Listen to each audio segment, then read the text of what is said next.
दोस्तों, आप लोगों में से केजीएफ मूवी का फर्स्ट चैप्टर जो है वो किस किस ने देखा है? और अगर आप लोगों ने ये देखी है तो आप लोगों को पता होगा कि उस फैक्ट्री के अंदर में जहां पर सारे वर्कर काम करते थे वो कंडीशन क्या थी, किस तरीके से उनकी ज़िंदगी जो है वहां पर कट रही थी। वो एक तरीके के बंधुआ मजदूर बन चुके थे उस पर्टिकुलर फैक्ट्री के अंदर में। याद आ रहा है वो एक बूढ़े अंकल रहते हैं, उनका सीन याद आ रहा है वो जब वहां पर उनको मारने के लिए ऊपर ले जाते हैं? तो वो वाली सिचुएशन आप लोगों ने वहां पर देखी होगी। जिसको चाहते थे उसको गोली मार देते थे, जिसको चाहते थे उसका एक तरीके से वहां से निकाल के फेंक देते थे। मतलब अपने हिसाब से सारी जिंदगी एक तरीके से उनको अपने कंट्रोल में रखकर चलाने का एक पूरा प्रतिबंध वहां पर कर रखा था। सोचो वहां पर अगर रॉकी भाई ना पहुंचता बचाने के लिए, तो फिर उन वर्कर्स को बचाने के लिए कौन आता? उनकी जिंदगी जो है वो किस तरीके से वहां पर जो है बेटर होती। आज की डेट में ये जो रोकी भाई है वही काम करते हैं यहाँ पर industrial relation and labour laws, यानी कि जो वर्कर्स हैं यहाँ पर और जो यहाँ पर एडमिनिस्ट्रेशन है उसके बीच में कैसे एक बैलेंस बनाकर चलना है। ये पूरा सब्जेक्ट है इस पर्टिकुलर मुद्दे के ऊपर। इतनी कहानी सुनने के बाद में आप लोगों को एक चीज़ तो समझ में आ गई होगी कि सब्जेक्ट बड़ा इंटरेस्टिंग है है कि नहीं? यानी कि आप लोगों को आज की डेट में कहीं भी आप लोग काम करते हैं जाकर किसी कंपनी के अंदर में, तो आप लोग भी जो है इस पर्टिकुलर सिस्टम के अंदर आओगे।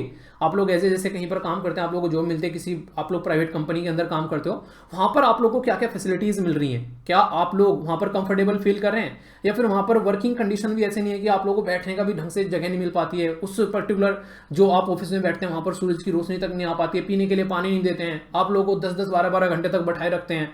ऐसी सिचुएशन अगर हो तो कैसा फील होगा? तो यानी कि इंसान को एक तरीके से बोलेगा कि इससे अच्छा तो जो भी ना हो यार, अपने घर जाकर बैठ जाए। तो ये सिचुएशन क्रिएट ना हो, इसके लिए एक तरीके से एक ऐसा सिस्टम क्रिएट करने की कोशिश की गई है ताकि इन सब के बीच में बैलेंस बने। तो इन सब के बीच में बैलेंस बनाने का काम करता है यहाँ पर ये पूरा सिस्टम। यानी कि सब्जेक्ट जो है यार इतना बेहतरीन है कि जब मैं आप लोगों को ये पढ़ाता हुआ चलूंगा तो आप लोग इसके साथ में एक एक पॉइंट पर कोरिलेट कर पाएंगे कि आखिर ये है क्या, आखिर किस तरीके से चीजें हो रही है। तो आप लोगों के माइंड में भी पिक्चर चलती हुई नजर आएंगी जब मैं आप लोगों को यहाँ पर पढ़ाने वाला हूँ। तो बहुत ही शानदार तरीके से ये जो पर्टिकुलर ये जो सब्जेक्ट है बहुत ही डिटेल में मैं कवर करने वाला हूँ, बहुत ही तसल्ली के साथ में। क्यों? क्योंकि इतना इंपॉर्टेंट है जिसकी कुछ हद नहीं है यहाँ पर। मतलब 18 से 20 क्वेश्चन जो है वो आप लोग यहाँ पर देखने को मिलेंगे। किससे?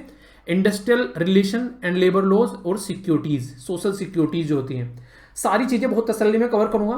करंट अफेयर के साथ में इनको मर्ज कर कर चलूंगा, क्योंकि अक्सर जो है करंट अफेयर जो है वो श्री कृष्ण जी का काम करते हैं।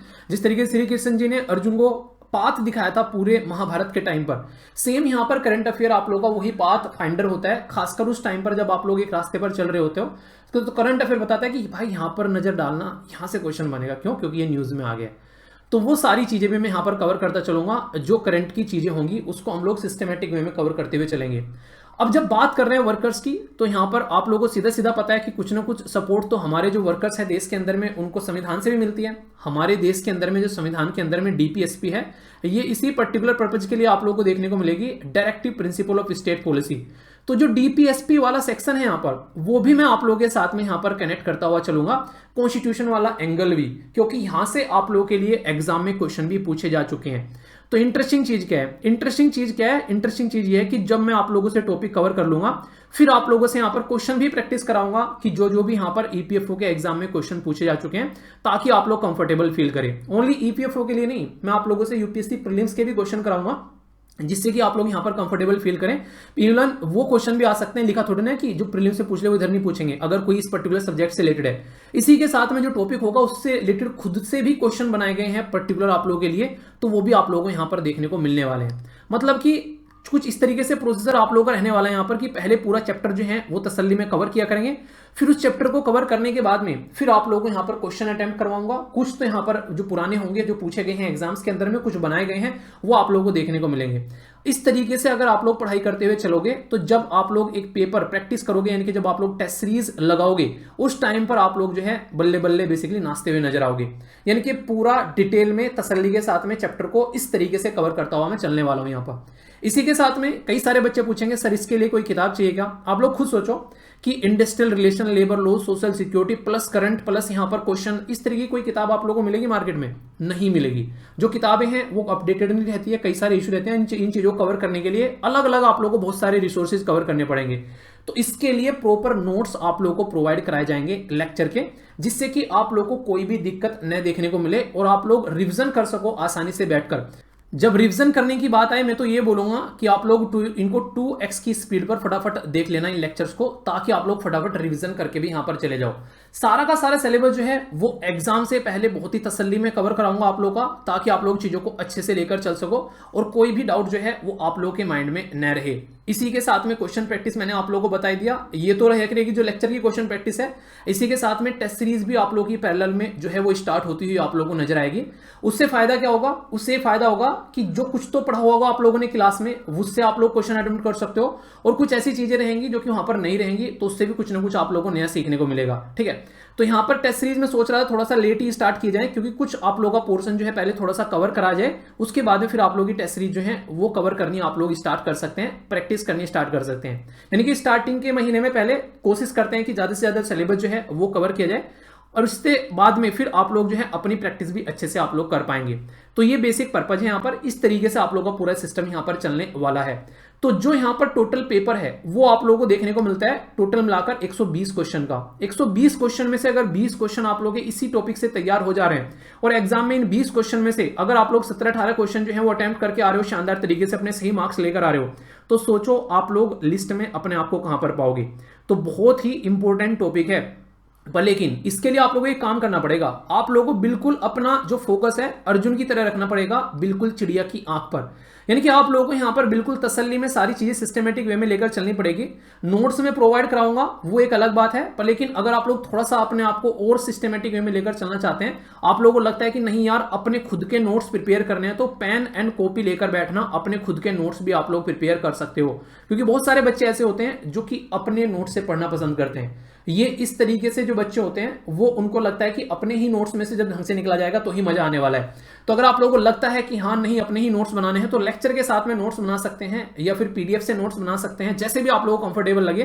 पर लेकिन हाँ आप लोग इसको अपने हिसाब से जरूर रखिएगा, ताकि जब रिवीजन करने का टाइम आए उस टाइम पर आप लोगों को दिक्कत न रहे। वरना सबसे बड़ी प्रॉब्लम क्या होती है? सबसे बड़ी प्रॉब्लम ये होती है जब रिवीजन आता है, उस टाइम पर करने का टाइम आता है, उस टाइम पर हम लोग को ऐसा लगता है कि अब क्या किया जाए, मतलब एक तरह से ना फंसा फंसा फील होने लगता है। तो इसलिए ये सारी चीजें आप लोग यहां पर बैलेंस कर पाओगे। तो यहां तक अगर किसी को भी कोई डाउट है तो बताना, इसके बाद में फिर जो है चीजें आगे अब आप लोगों को चलती नजर आएगी। एक और छोटी सी बात यहां पर जो कि आप लोगों को सबको ध्यान रखनी है स्टार्टिंग से ही, जो भी आप लोग जैसे आज क्लास जो आप लोगों की पढ़ ली है, कल की जब क्लास आप लोगों की आएगी उससे पहले आज की क्लास आप लोगों को रिविजन कर कर आना है।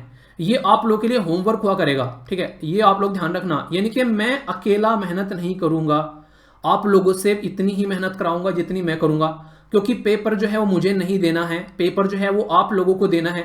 अगर मैं पेपर दूंगा तो फिर तो उसका कोई मतलब ही नहीं है, आप लोग क्या करूं फिर मैं, तो मतलब मेरा सिलेक्शन होगा ना फिर वहां पे, फिर मुझे सैलरी मिलेगी, आप लोगों को थोड़ी ना सैलरी मिलेगी। तो फिर मैं लूंगा जो सैलरी होगी मस्त एक तरीके से, मैं अपनी लाइफ को एंजॉय करूंगा, क्योंकि भाई साहब सैलरी भी कम थोड़ी ना है, सैलरी भी पूरी आप लोगों को यहाँ पर पे लेवल 8 और पे लेवल 10 की देखने को मिल रही है। डायरेक्ट गजेटेड ऑफिसर बन रहे हैं, किसी को बोल भी दोगे जाकर कि भाई साहब क्या हो, बोलना कि कमिश्नर है, तो कमिश्नर ही बोल देना और कुछ मत बोलना, बस सामने वाले की जो है सारी चीजें सिट्टी बिट्टी गुल कि भाई साहब कमिश्नर बन गया लड़का। तो ये चीजें आप लोग समझ सकते हैं। तो ये जो अपॉर्चुनिटी है ये आप लोग तभी इसको ग्रैब कर पाओगे अगर सिस्टमेटिक वे में सारी चीजों को आप लोग लेकर चलोगे। तो ये इसी के साथ में जैसे मैंने बताया, ये जो पर्टिकुलर सब्जेक्ट होगा इसमें करंट अफेयर के क्वेश्चन भी मैं आप लोगों से प्रैक्टिस कराता हुआ चलूंगा, साथ साथ में जो भी यहाँ पर इस पर्टिकुलर सब्जेक्ट से रिलेटेड है यहाँ पर, और सारी सोशल सिक्योरिटी जो स्कीम है यहाँ पर ये, इसके लिए तो अलग से आप लोगों को वीडियोस देखने को मिलेगी, जिसमें सिस्टमेटिक वे में बहुत सारी स्कीम्स भी मैं आप लोगों की कवर करूंगा। और वो सारे के सारे जो लेक्चर में यहाँ पर लूंगा ना, इंटरेस्टिंग चीज है कि ये फायदा आप लोगों को यूपीएससी प्रीलिम्स से भी बहुत अच्छे लेवल पर पहुंचाने वाले हैं। तो ये बात आप लोग ध्यान रखना, यानी कि जितना अच्छे से हम लोग यहां पर कवर करेंगे उतना ही अच्छे से आप लोगों को यूपीएससी प्रीलिम्स से भी इसका फायदा होता हुआ नजर आएगा। दोस्तों देश के अंदर में अलग अलग इंडस्ट्रीज के अंदर में अलग अलग तरीके से जो वर्कर हैं वो आप लोग को काम करते हुए आज की डेट में नजर आते हैं। जिस भी इंडस्ट्री में जो भी वर्कर काम कर रहे हैं उनकी जिंदगी कैसी कट रही है, उनको क्या क्या प्रॉब्लम है, अगर उनको कोई दिक्कत आ रही है तो वो कहां पर जाए। तो ये आज की समस्या नहीं है। अगर आप लोग हिस्ट्री उठाकर देखोगे तो अंग्रेजों के टाइम पर भी यहाँ पर बहुत बुरी कंडीशन यहाँ पर देखने को मिलती थी। आप लोग क्या लगता है गांधी जी इतने फेमस कैसे रहे उस टाइम पर? उसके पीछे बहुत बड़ा रीजन था कि उन्होंने जो वर्कर क्लास है, जो खासकर हमारे किसान थे, पीजेंट क्लास थी, उनके साथ में मिलकर इनके द्वारा बहुत ही लार्ज स्केल पर जो है देश के अंदर में अलग अलग तरीके से प्रोटेस्ट किया गया, ताकि उनके अधिकारों के बारे में बात की जा सके। यानी कि मोटे मोटे तौर पर बोलूं तो ये ऐसा नहीं कि ये आज का समस्या है यहाँ पर जिसके बारे में हम लोग यहाँ पर पढ़ रहे हैं। अगर हिस्ट्री उठाकर देखोगे आप लोग तो ये बहुत ही पुराने समय से आप लोगों को यहाँ पर चीज़ें देखने को मिलेगी। और ये हिस्ट्री की बात छोड़ो, प्रेजेंट टाइम पर आप लोग देखो, एप्पल कंपनी के द्वारा हमारे देश के अंदर में एक मैन्युफैक्चरिंग यूनिट के अंदर में कई सारी जो है बदतमीजियां देखने को मिली। वर्कर को लंबे समय तक काम कराया जा रहा था बैठा बैठा कर, और उसके साथ में यहाँ पर उनको वेजेस भी प्रॉपर वे में नहीं दी जा रही थी। तो इसकी वजह से बहुत सारे इश्यूज निकल कर यहाँ पर आ रहे थे। इसकी वजह से वर्कर जो है वो फ्रस्ट्रेट हो गए, गुस्सा हो गए, और पूरी की पूरी फैक्ट्री जो है तोड़ फोड़ दी। देश के अंदर में बहुत बड़ी न्यूज बनी थी ये। तो अगर चाहते हैं कि कोई ऐसी दुर्घटना न घटे, अगर चाहते हैं कि सारी चीजें जो है वो पैटर्न में चलती रहे, तब आती है यहाँ पर बात इंडस्ट्रियल रिलेशन की। इंडस्ट्रियल रिलेशन बिल्कुल देखने में सुनने में ऐसे लगते हैं जैसे कि इंटरनेशनल रिलेशन हो गए। आप लोग वहां भी तो ये काम करते हैं कि दो देशों के साथ में कैसे अच्छे रिलेशन बनाते हैं, चीजों को एक सही सस्टेनेबल वे में आगे लेकर चलते हैं। तो यहाँ पर इंडस्ट्रियल रिलेशन जो है उसमें भी एक वर्ड आ गया रिलेशन। इसका मतलब क्या हो गया? इसका सीधा सीधा मतलब ये हो गया कि एक साइड में वर्कर है जो कि काम कर रहा है, एक साइड में एक जॉब देने वाला है एम्प्लॉयर जो कि काम दे रहा है। अब इनके बीच में बैलेंस बनाना ही यहाँ पर ये काम है। यानी कि रोकी भाई जिस इंडस्ट्री में वहां पर काम कर रहे थे, जिसमें घुसे थे, वो सोचो वहां का जो एडमिनिस्ट्रेशन था वो नाम याद नहीं आ रहा मुझे उसका, कालिया का नाम लिखो चलो कमेंट बॉक्स में क्या था। वो इंसान जो है अगर सिस्टमेटिक वे में काम करता, सबको सही तरीके से उन पे काम करवाता, उनके बच्चों के लिए भी वहां पर एक तरीके से पढ़ाई कराता, उनको पैसा देता, सही तरीके से सारी चीज चलती, तो क्या कोई ऐसी कंडीशन यहां पर देखने को मिलती? तो शायद ही ऐसी सिचुएशन जो है वो यहां पर निकल कर आती। तो ऐसे चीजों के अंदर बैलेंस बनाने की बात की जाती है जब यहां पर हम लोग इन मुद्दों के बारे में बात करते हैं। गैंग्स ऑफ वासेपुर मूवी आप लोगों ने देखी होगी। इन भाई की जो वाइफ है वो प्रेग्नेंट रहती है, और ये भाई साहब, ठीक है, ये कहते हैं कि ये मेरे गुलाम हैं, मैं चाहूंगा तो जाएगा, नहीं तो नहीं जाएगा। क्या हुआ फिर? आप लोगों को सबको पता है। अगर ऐसा कोई डिस्प्यूट, ऐसी कोई लड़ाई ना देखने को मिले, तो इन चीजों को ध्यान में रखते हुए यहां पर ये कानून बनाए गए हैं ताकि एक बैलेंस बनाकर चला जा सके। ये तो मैं आप लोगों से बात करूंगा काफी तसल्ली में, पर इससे पहले अगर मैं बात करूं सस्टेनेबल डेवलपमेंट गोल के बारे में, उसमें आप लोगों को एक काफी खतरनाक चीज दिखाई मैंने हमेशा जब भी मैंने बात की है। यहां पर आप लोग देखते हैं गोल नंबर 8 पे अगर आप लोग जाओगे तो क्या लिखा हुआ है? डिसेंट वर्क और इकोनॉमिक ग्रोथ। डिसेंट वर्क की बात यहां पर की जा रही है, यानी कि आप लोग जहां पर काम कर रहे हो वहां पर ऐसा नहीं कि वहां पर बिल्कुल बदतर हालत हो रखी है लोगों की और उनको बिल्कुल बैठने खाने सोने की भी जगह नहीं मिल पा रही है।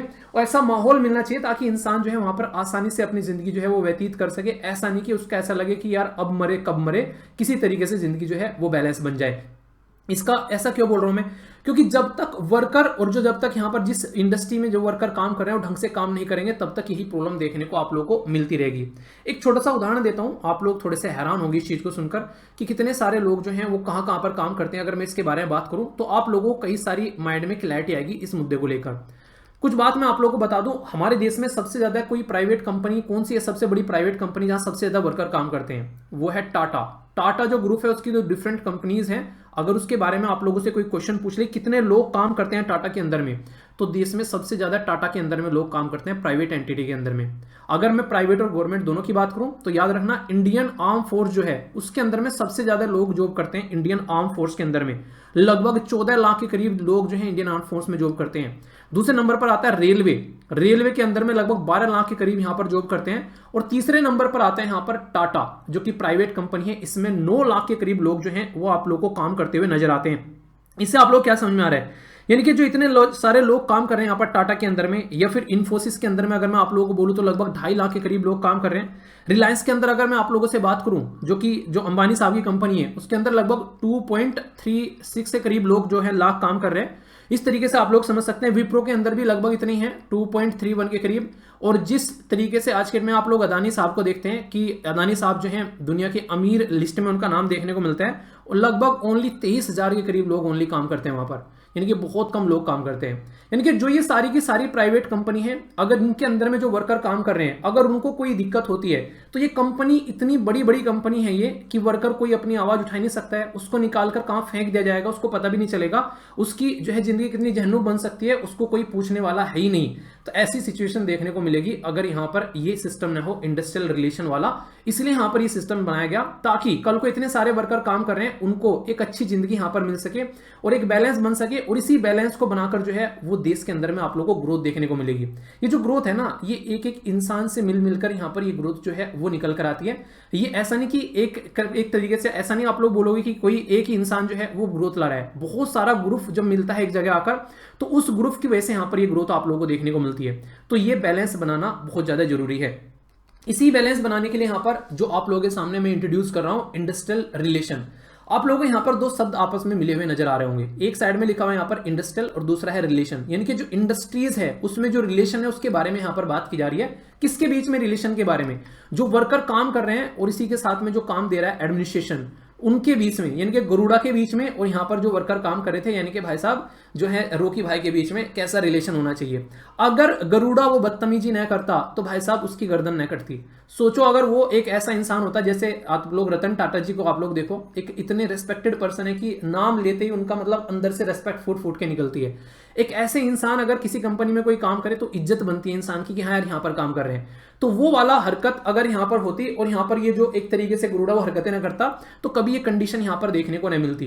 तो इसीलिए यहां पर जो एक पर्टिकुलर एक रिलेशन को जो स्टैब्लिश करने की कोशिश की जाती है, एक बैलेंस बनाने की कोशिश की जाती है, उसी सिस्टम में यहां पर एक तरीके से ये इंडस्ट्रियल रिलेशन जो है वो अपना रोल प्ले करते हुए नजर आते हैं। इसीलिए बोला गया कि डिसेंट वर्क और इकोनॉमिक ग्रोथ, और यहां पर इंडस्ट्री के अंदर इनोवेशन इंडस्ट्री और जो यहां पर इंफ्रास्ट्रक्चर है, ये इस पर्टिकुलर टॉपिक को या फिर बोलूं सब्जेक्ट को पढ़ते पढ़ते ये दो गोल आप लोग एटलीस्ट कम से कम आप लोगों को याद रखने हैं। ठीक है, दो के बेसिकली मैं तो ये बोलूंगा कि यहां पर तीसरा भी है, क्योंकि इनइक्वलिटीज को भी कम करने की बात यहां पर की जाती है। तो जो भी इंडस्ट्री है उसके बारे में इतनी बातें मैंने आप लोगों को बताई। अब मैं आप लोगों को बताता हूं इसके अंदर पार्टी कौन कौन होता है। सबसे पहले आप लोग मान लीजिए आज की डेट में आप लोगों ने आईटी से अपना जो है बीटेक वगैरह कर रखी, कोई ग्रेजुएशन कर रखी है, आप लोग गए यहां पर टाटा के पास में और बोले कि जॉब चाहिए। टाटा ने आप लोगों को जॉब प्रोवाइड करा दी। ठीक है, तो आप लोगों ने वहां पर जॉब करना स्टार्ट कर दिया। जैसे ही आप लोगों ने वहां पर जॉब करना स्टार्ट कर दिया तो इसका मतलब ये होगा कि अब यहां पर जो टाटा साहब थे उन्होंने आपको जॉब करवा दी, आप लोग टाटा के अंदर में इंप्लॉय हो गए।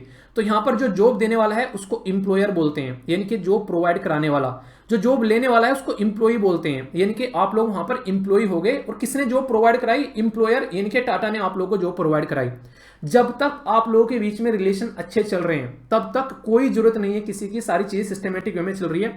आपको सिस्टमेटिक वे में छुट्टी मिल रही है, आपको सिस्टमेटिक वे में अपनी सैलरी में इंक्रीमेंट मिल रहा है, आपको सिस्टमेटिक वे में जो है जहां जहां पर भी आप लोगों को जो चीजें चाहिए होती है, जैसे नहीं आप लोगों को टाइम टू टाइम कई बार बोनस वगैरह दिए जाते हैं, वो सब मिल रहे हैं। मतलब सारी चीजें जो है बहुत ही बेहतरीन तरीके से चल रही है। तो ये आगे का सिस्टम जो है वो यहीं पर ही खत्म हो जाता है। इस आगे के सिस्टम की फिर जरूरत ही नहीं पड़ेगी अगर यहीं पर ही सारी चीजें जो हैं वो बैलेंस वे में चलती रहे। पर लेकिन कथनी और करनी में बहुत ज्यादा फर्क आता है। रीजन क्या है? रीजन ये कि जो यहां पर जॉब करने वाले हैं उनको चाहिए कि हर टाइम मतलब जब भी टाइम टू टाइम जो उनकी सैलरी बढ़ती रहे, और कभी कभी यहां पर कोई उकसा भी देता है तो वो प्रोटेस्ट करने लगता है कि हमारी सैलरी बढ़ाओ। ये चाहते हैं कि सैलरी बढ़ती रहे, और यहां पर जो जॉब देने वाला है वो क्या चाहता है कि सैलरी ना बढ़े, भाई साहब प्रॉफिट बढ़ता रहे। तो जब यहां पर ये एक तरीके से जब यहां पर एक तरीके से ये उल्टी स्टेटमेंट जब निकल कर आती है दोनों की साइड से, तो फिर दोनों के सींग यहां पर लड़ते हैं। उन्होंने उनको क्यों बांध रखा था वहां पर? क्योंकि उनको पता है कि इनको बांधने से क्या होगा, इनको बांधने से होगा बंधुआ मजदूर बन के सैलरी देने की जरूरत नहीं, भाई साहब प्रॉफिट ही प्रॉफिट है यहां पर। तो एक इंटरेस्टिंग उदाहरण देता हूं आप लोगों को। एक पर्टिकुलर कंपनी थी, उस कंपनी को मार्केट में अपना प्रोडक्ट निकालना था। उसको जब प्रोडक्ट निकालना था तो उसको अपने प्रोडक्ट का जो प्राइस है वो 5 रुपए कम करना था। उसका जो प्राइस था वो लगभग 40 रुपए था उसका प्राइस। जिस 40 रुपए में उसकी जो कॉस्ट आ रही थी, प्रोडक्ट की कॉस्ट, वो सारी उसको बेचने की सब पैकेजिंग वगैरह, वो सारी कॉस्ट को मिलाकर इसमें से जो वर्कर की कॉस्ट आ रही थी वो आ रही थी लगभग इनकी यहां पर लगभग 8 रुपए के करीब। तो इन्होंने क्या किया कि सबसे आसान तरीका क्या है, अगर क्वालिटी डाउन करेंगे मार्केट में प्रोडक्ट का कंपटीशन जो है डाउन हो जाएगा। सीधा सीधा क्या काम करना है कि वर्कर की जो सैलरी है बेसिकली उसको कट कर दो, यानी कि 8 से सीधे 3 रुपए पर वर्कर की सैलरी कर दी, 5 रुपए कम सीधे सीधे प्रोडक्ट में प्राइस हो गया। अब प्रोडक्ट मार्केट में जो है वो अवेलेबल है और वो एक कंपटीशन दे रहा है दूसरे प्रोडक्ट को। क्यों? क्योंकि 5 रुपए यहां पर इस प्रोडक्ट की वैल्यू कम हो गई, कंपनी की सेल बढ़नी स्टार्ट हो गई, कंपनी को भाई साहब प्रॉफिट होना स्टार्ट हो गया। पर लेकिन कंडीशन क्या बन गई? कंडीशन तो ये बन गई कि ये वर्कर क्या करे, इसके घर में तो चूल्हा चलना बंद हो गया, इसको कौन देखेगा, इसके बारे में अब कौन बात करेगा। अब वर्कर हो गया फ्रस्ट्रेट। वर्कर जब फ्रस्ट्रेट हो गया तो वर्कर गया किसके पास में? सरकार के पास में, कि सरकार सरकार हमारी सुन लो, सरकार सरकार हमारी सुन लो। अब सरकार को इतने काम यार, सरकार किस किस की सुने? यूपीएससी के लिए एक्स्ट्रा अटेम्प्ट मांगते मांगते बेचारे सब परेशान हो गए, सरकार ने नहीं सुनी। तो यहां पर क्या करते हैं फिर ऐसे जो वर्कर्स होते हैं वो मिलकर एक ट्रेड यूनियन बना लेते हैं। देखो हमारी नहीं सुनेंगे भाई साहब, बहुत सारे जब लोग इकट्ठे हो जाएंगे इनकी तो सुनेंगे, जब तो यहां पर कोई सुनेगा इनकी आवाज। और ये ऐसा नहीं आज ही बन रही है ट्रेड यूनियन, ये आप लोग ध्यान रखिएगा। आप लोगों को पता है हमारे कंट्री में all India trade union, all India जो यहां पर ऑल इंडिया ट्रेड यूनियन जो कांग्रेस थी वो 1920 में आप लोगों को देखने को मिली थी, लाला लाजपत राय जी के द्वारा बनाई गई थी। क्वेश्चन बन सकता है, बड़ा ही आसान सा याद रखिएगा। लाला लाजपत जी राय के द्वारा फाउंड की गई थी यहाँ पर वो, ठीक है। जो उसमें बेसिकली पर्पज क्या था उसका उसका पर्पज यहाँ पर ये था कि कैसे चीजों को बैलेंस बनाकर चलना है, अगर कोई वर्कर है उनकी सिचुएशन को कैसे यहाँ पर हैंडल करना है। तो ऑल इंडिया ट्रेड यूनियन यहाँ पर उस टाइम पर आप लोगों के सामने निकलकर नजर आई यहाँ पर। ये इसका मतलब ये हो गया कि उस टाइम पर भी यहाँ पर ये लड़ाइयाँ होती थी, इसलिए ट्रेड यूनियन बनाया गया। आज की डेट में देखिए भारतीय मजदूर संघ आप लोग देख सकते हैं यहाँ पर, ये आजादी के बाद आप लोगों को देखने को मिली यहाँ पर, ठीक है। दत्तोपंत जी के द्वारा उसको बनाया गया। तो ये मैच करने के लिए कई बार नाम आ जाते हैं, इनके नाम आप लोग याद रख सकते हैं। तो यहां पर ये जो ट्रेड यूनियन होगी इसके पास में गए कि यार देखो उस पर्टिकुलर फैक्ट्री में हमको पानी तक नहीं मिल रहा है भाई साहब, खाना नहीं मिल रहा है, अब रोकी तो वहां पर है नहीं जो हमारी हालत जो है सुधारेगा वहां पर, अगर रोकी हो तो हम आपके पास में ना आए। तो यहां पर जो रोकी बनना है उसको किसको बनना पड़ेगा, रोकी बनना पड़ेगा ट्रेड यूनियन को। यानी कि ये एक यूनियन है जिसमें बहुत सारे लोग जो है इकट्ठे हो गए और वो अपने हित की बात करते हैं। तो अलग अलग एरिया की इसलिए अलग अलग यूनियन आप लोगों को देखने को मिलती है। तो ये ट्रेड यूनियन क्या करेगी, ये ट्रेड यूनियन कोशिश करेगी कि यहां पर पहले अपनी बात रखें किसके सामने, इंप्लॉयर के सामने, कि भाई साहब इनकी बातें सुनो। अगर इंप्लॉयर जो है सुनने के लिए तैयार नहीं है तो ट्रेड यूनियन गवर्नमेंट के पास में जाएगी, इनकी बातें सुनो। तो यहां पर फिर गवर्नमेंट जो है वो सुनने के लिए तैयार है, तो फिर सिचुएशन जो है नॉर्मल हो जाएगी। हो ऐसा सकता है कि ट्रेड यूनियन की जरूरत ही ना पड़े, गवर्नमेंट ही कुछ ऐसे कानून बना दे कि पहले ही मैटर सुलझ जाए। पर लेकिन ऐसा होता नहीं है। वो नहीं कहते कि एक तरीके से हूं हाथी के दांत खाने कुछ और दिखाने कुछ और, जो चीजें आप लोग पढ़ते हो ना आज की डेट में कि एक तरीके से मूवी देखते हो सिंघम और भाई साहब पता नहीं क्या कर रहे हैं, इन रियलिटी में जब सिस्टम में जाकर इंसान बैठता है ना तो ये सारी चीजें बड़ी फीकी लगने लगती है। एक अलग ही पैटर्न आप लोग यहां पर नजर आएगा। तो यहां पर ट्रेड यूनियन क्या चाहती है कि जो वर्कर्स हैं उनकी सैलरी जो है उनको अच्छी मिलती रहे। तो यहां पर इनका यह मुद्दा है, उनको सारी जो है सोशल सिक्योरिटी की स्कीम मिलती रहे, उनकी जिंदगी मजे में चलती रहे उस कंपनी में जहां पर वो काम कर रहे हैं। अब बात आती है इंप्लॉयर एसोसिएशन की। इंप्लॉयर एसोसिएशन कौन है, ये सारे के सारे जो इंप्लॉय होते हैं अलग अलग कंपनी के, वो आकर यहां पर बैठ गए। मैंने कि इन्होंने अपनी एक एसोसिएशन बना ली। अब ये भी बोल रहे हैं हमारा क्या काम है, हमारा तो काम भाई साहब प्रॉफिट बढ़वाना है, कि कैसे हम लोगों को प्रॉफिट बढ़ाना है, इनको प्रॉफिट बढ़ाना है, इनको अपनी सैलरी बढ़ानी है। तो कई बार यहां पर इंप्लॉयर एसोसिएशन और ट्रेड यूनियन के जो हैं वो सींग लड़ते हुए नजर आते हैं यहां पर आमने सामने, क्योंकि एक कोई कंपनी फैक्ट्री है वो कोई हरकत कर रही है तो उसको तो देखने का नहीं यहां पर। अब सब एक साथ में इकट्ठे आ गए भाई साहब सारे के सारे रावण, तो फिर क्या करेंगे।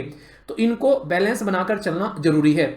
और जब यहां पर आप लोग सोचो कि गवर्नमेंट के पास में गए, गवर्नमेंट से काम नहीं बढ़ा, यहां पर सारी जो है इनके आपस में सींग लड़ने स्टार्ट हो गए सबके, तो यहां पर फिर आएंगे महामहिम। महामहिम मतलब सुप्रीम कोर्ट और ट्रिब्यूनल। जब पानी सर से ऊपर हो जाता है यहां पर, उस टाइम पर फिर यहां पर एंट्री होती है रजनीकांत की रजनीकांत यानी कि सुप्रीम कोर्ट की। और सुप्रीम कोर्ट साहब जो है फिर वो अपनी बातें बताते हैं कि अब हम देखते हैं कौन क्या करता है। और यहां पर पहले आप लोग ट्रिब्यूनल में जाते हैं, कोर्ट में जाते हैं, हाई कोर्ट में जाते हैं, और फिर ऊपर जो है सुप्रीम कोर्ट। और सुप्रीम कोर्ट के अंदर में फिर यहां पर कोई तारीख पे तारीख लगती है, मतलब ऐसा नहीं बोलूंगा नहीं लगती है, सनी देओल की मूवी नहीं है, ठीक है तो वहां पर ये सारी चीजें आप लोगों को देखने को मिलेगी। तो सिचुएशन क्या बन गई यहां पर, सिचुएशन जो है वो खतरनाक बन गई। आप लोग खुद सोचो, आप लोगों को पता है कि विराट कोहली साहब जो है, जो उस टाइम पर जब अनुष्का जी जो थी वहां पर प्रेग्नेंट थी, तो विराट कोहली साहब ने क्या बोला कि मुझे पैटर्निटी लीव चाहिए, कि मेरी जो है एक तरीके से मेरा बेबी होने वाला है, तो मुझे जो है जाना है। पर लेकिन ये सिचुएशन जो है यहां पर इन साहब को नहीं मिली, तो यहां पर ये फ्रस्ट्रेट हो गए, तो इन्होंने इनको निपटा डाला। तो सोचो यहां पर अगर उस टाइम पर जो यहां पर बीसीसीआई विराट कोहली साहब को बोल दे जाओ वहीं खेलते रहो। हालांकि हमारे देश में पैटर्निटी लीव जो है वो आप लोगों को इतना ज्यादा कोई चाल चलन में देखने को मिलती नहीं है, पर फिर भी इन्होंने पैटर्निटी लीव ली, क्योंकि एक बहुत ही एक रेप्यूटेड इंसान है, अपना अच्छे से काम कर रहे हैं, इंजॉय कर रहे हैं। पर सोचो यहां पर बीसीसीआई के अंदर में कोई एक ऐसा होगा जो पानी पिलाने वाला होगा कोई, अगर वो बोलने लगे ऐसा, तो क्या उसको कोई ऐसे यहां पर अलाउ कर देगा। तो ये थोड़ी सोचने वाली बात है यहां पर। तो कई बार ऐसे इश्यूज यहां पर देखने को मिलते हैं जिनके ऊपर बात करना जरूरी है। और अगर जब कोई मैटर नहीं सुलझता है तो फिर यहां पर आते हैं ट्रिब्यूनल, और ट्रिब्यूनल बोलते हैं कि यार देखो अब तो आप लोगों को बातें माननी ही माननी पड़ेगी। दोनों का मुद्दा सुनते हैं और फिर उसका सोल्यूशन यहां पर निकालने की कोशिश की जाती है। यानी कि जब आप लोग इंडस्ट्रियल रिलेशन सिस्टमैटिक वे में पढ़ोगे तो यहां पर ये जो आप लोगों को यहां पर जो 6 ये पार्टी आप लोगों को देखने को मिल रही है, ये 6 पार्टी की तू मैं जो है आप लोगों को यहां पर आगे होती हुई नजर आएगी। यानी कि इन्हीं के अंदर जो एक इंटरेक्टिव प्रोसीजर होता है उसी को आप लोग यहां पर इंडस्ट्रियल रिलेशन की कैटेगरी में रखते हैं। समझ में आ रहा है? बड़ी आसान शब्दों में, ऐसा तो नहीं लग रही कुछ यार क्या पढ़ ले, तो बड़ी आसान सी चीज है। आप लोग खुद भी इस सिस्टम का पार्ट हो गए आगे चलकर, जैसे आप लोग यहां पर जॉब करोगे। अच्छा, अगर आप लोगों को बोला जाए आप लोगों को जॉब करनी है तो कौन सी कंपनी है जिसमें आप लोग जॉब करना प्रेफर करोगे कि हाँ यार ये जॉब मुझे करनी है, ठीक है, तो ये जॉब आप लोग करनी है। सीधे सीधे बोलोगे सर ईपीएफओ की तैयारी कर रहे हैं इसी की जॉब चाहिए, कमिश्नर बनना है। तो सबसे इंटरेस्टिंग चीज मैं आप लोगों को बताता हूँ, जिस एग्जाम की आप लोग तैयारी कर रहे हैं, ये पर्टिकुलर एग्जाम जो है, इसमें आप लोग जो सारी लेबर्स जो है बेसिकली यहाँ पर इनसे रिलेटेड चीजों को आप लोग देखोगे, इनके वेलफेयर के बारे में आप लोग यहाँ पर काम करोगे। यानी कि आप लोग यहाँ पर रोकी भाई का काम करने वाले हो, ऐसा आप लोग बोल सकते हो। तो ये बहुत ही बड़ी रेस्पॉन्सिबिलिटी है, और ये इतनी बड़ी चीज आज के डेट में हो चुकी है। आज के डेट में हमारे देश के अंदर में एक लेबर मिनिस्ट्री है। समझ रहे हो आप लोग, किसी पर्टिकुलर एरिया के लिए मिनिस्ट्री बना देने का मतलब क्या है? इसका मतलब है कि वो बहुत ही इंपॉर्टेंट एरिया है। सोचो आज की डेट में आप लोग के घर में आप लोग कपड़े पहन रहे हो, आप लोग आज के डेट में लैपटॉप यूज कर रहे हो, मोबाइल यूज कर रहे हो, घर में कोई भी सामान रखा हुआ है, बेड है, फ्रिज है, कूलर है, एसी है, जो भी घर में आप लोग के प्रोडक्ट है, वो किसी न किसी कंपनी के अंदर में किसी न किसी लेबर ने बनाया होगा। अगर वो कंपनी के अंदर में वो लेबर को उसको अगर उसको वहां पर उनके बीच में झड़प रहती और वो प्रोडक्ट ना बनता, तो क्या आप लोगों के पास में प्रोडक्ट पहुंच जाता? अगर सिटी में आज की डेट में आप लोग रहते हैं, सोचो आप लोगों को यहाँ पर दिल्ली में आप लोग रहते हैं और आप लोगों के घर जो है वो यहाँ पर मदर डेयरी का या फिर अमूल का दूध आता है बेसिकली। सोचो कल को यहाँ पर इनकी फैक्ट्री के जो है सारे के सारे लोग जो हैं वो प्रोटेस्ट करने लगे कि हमको सैलरी बढ़ानी है, हमारी सैलरी नहीं बढ़ रही, हम नहीं किसी के घर दूध पहुंचा रहे। आप लोगों को मॉर्निंग की चाय तक मिलनी बंद हो जाएगी। आप लोग ये समझ सकते हैं। जो लोग जोमेटो और स्विगी के ऊपर जीते हैं, सोचो जोमेटो और स्विगी वाले जो अगर यहाँ पर प्रोटेस्ट करने पर आ जाएं, तो आप लोगों की जो है घर में चूल्हे जलने स्टार्ट हो जाएंगे, फिर से हेल्दी खाना खाना स्टार्ट कर दोगे, भले ही वो पोहा या फिर दाल चावल क्यों ना हो, ठीक है। तो कंडीशन क्या होगी? वर्कर की जो एक तरीके से प्रॉब्लम थी उनको अगर नहीं सुना जाता है, तो फिर वर्कर क्या करते हैं, वो फिर यहां पर प्रोटेस्ट करने पर उतर आते हैं। और जब प्रोटेस्ट होता है तो फिर यहां पर जो काम होता है वो रुक जाता है। तो इसकी वजह से जो देश की इकोनॉमिक ग्रोथ है ना, उस पर एक नेगेटिव इंपैक्ट पड़ता है। इसीलिए इंडस्ट्रियल रिलेशन लेकर आए गए, ताकि इनके बीच में बैलेंस बना रहे और देश की कम से कम जो एक तरीके से वैसे ही घिसट पिसट के कई बार इकोनॉमी इतनी बुरी कंडीशन में रहती है, ऊपर से बीच बीच में ऐसी सिचुएशन होने लगे, तो फिर एक बैलेंस जो है वो खतरनाक तरीके से बिगड़ जाएगा और ये चीजें सिस्टमेटिक वे में आगे बढ़ती हुई नजर नहीं आएंगी। तो ये रीजन है यहां पर इंडस्ट्रियल रिलेशन और लेबर लॉज लाने का। ये सारी की सारी चीजें जो है एक सिस्टमेटिक वे में आप लोगों को आगे कनेक्ट होती हुई नजर आएंगी। यहां से आगे चीजें थोड़ी सी और ध्यान से सुनना। अब आप लोगों के लिए यहां से क्वेश्चन बनने स्टार्ट होने वाले हैं, ठीक है। यहां से जो अब तक आए हैं उनसे भी आप लोगों से डायरेक्ट इनडायरेक्ट वे में स्टेटमेंट बनाकर यूपीएससी अक्सर क्वेश्चन पूछ लिया करती है, क्योंकि यूपीएससी कभी फैक्चुअल इन्फॉर्मेशन पे ज्यादा खेलता नहीं है।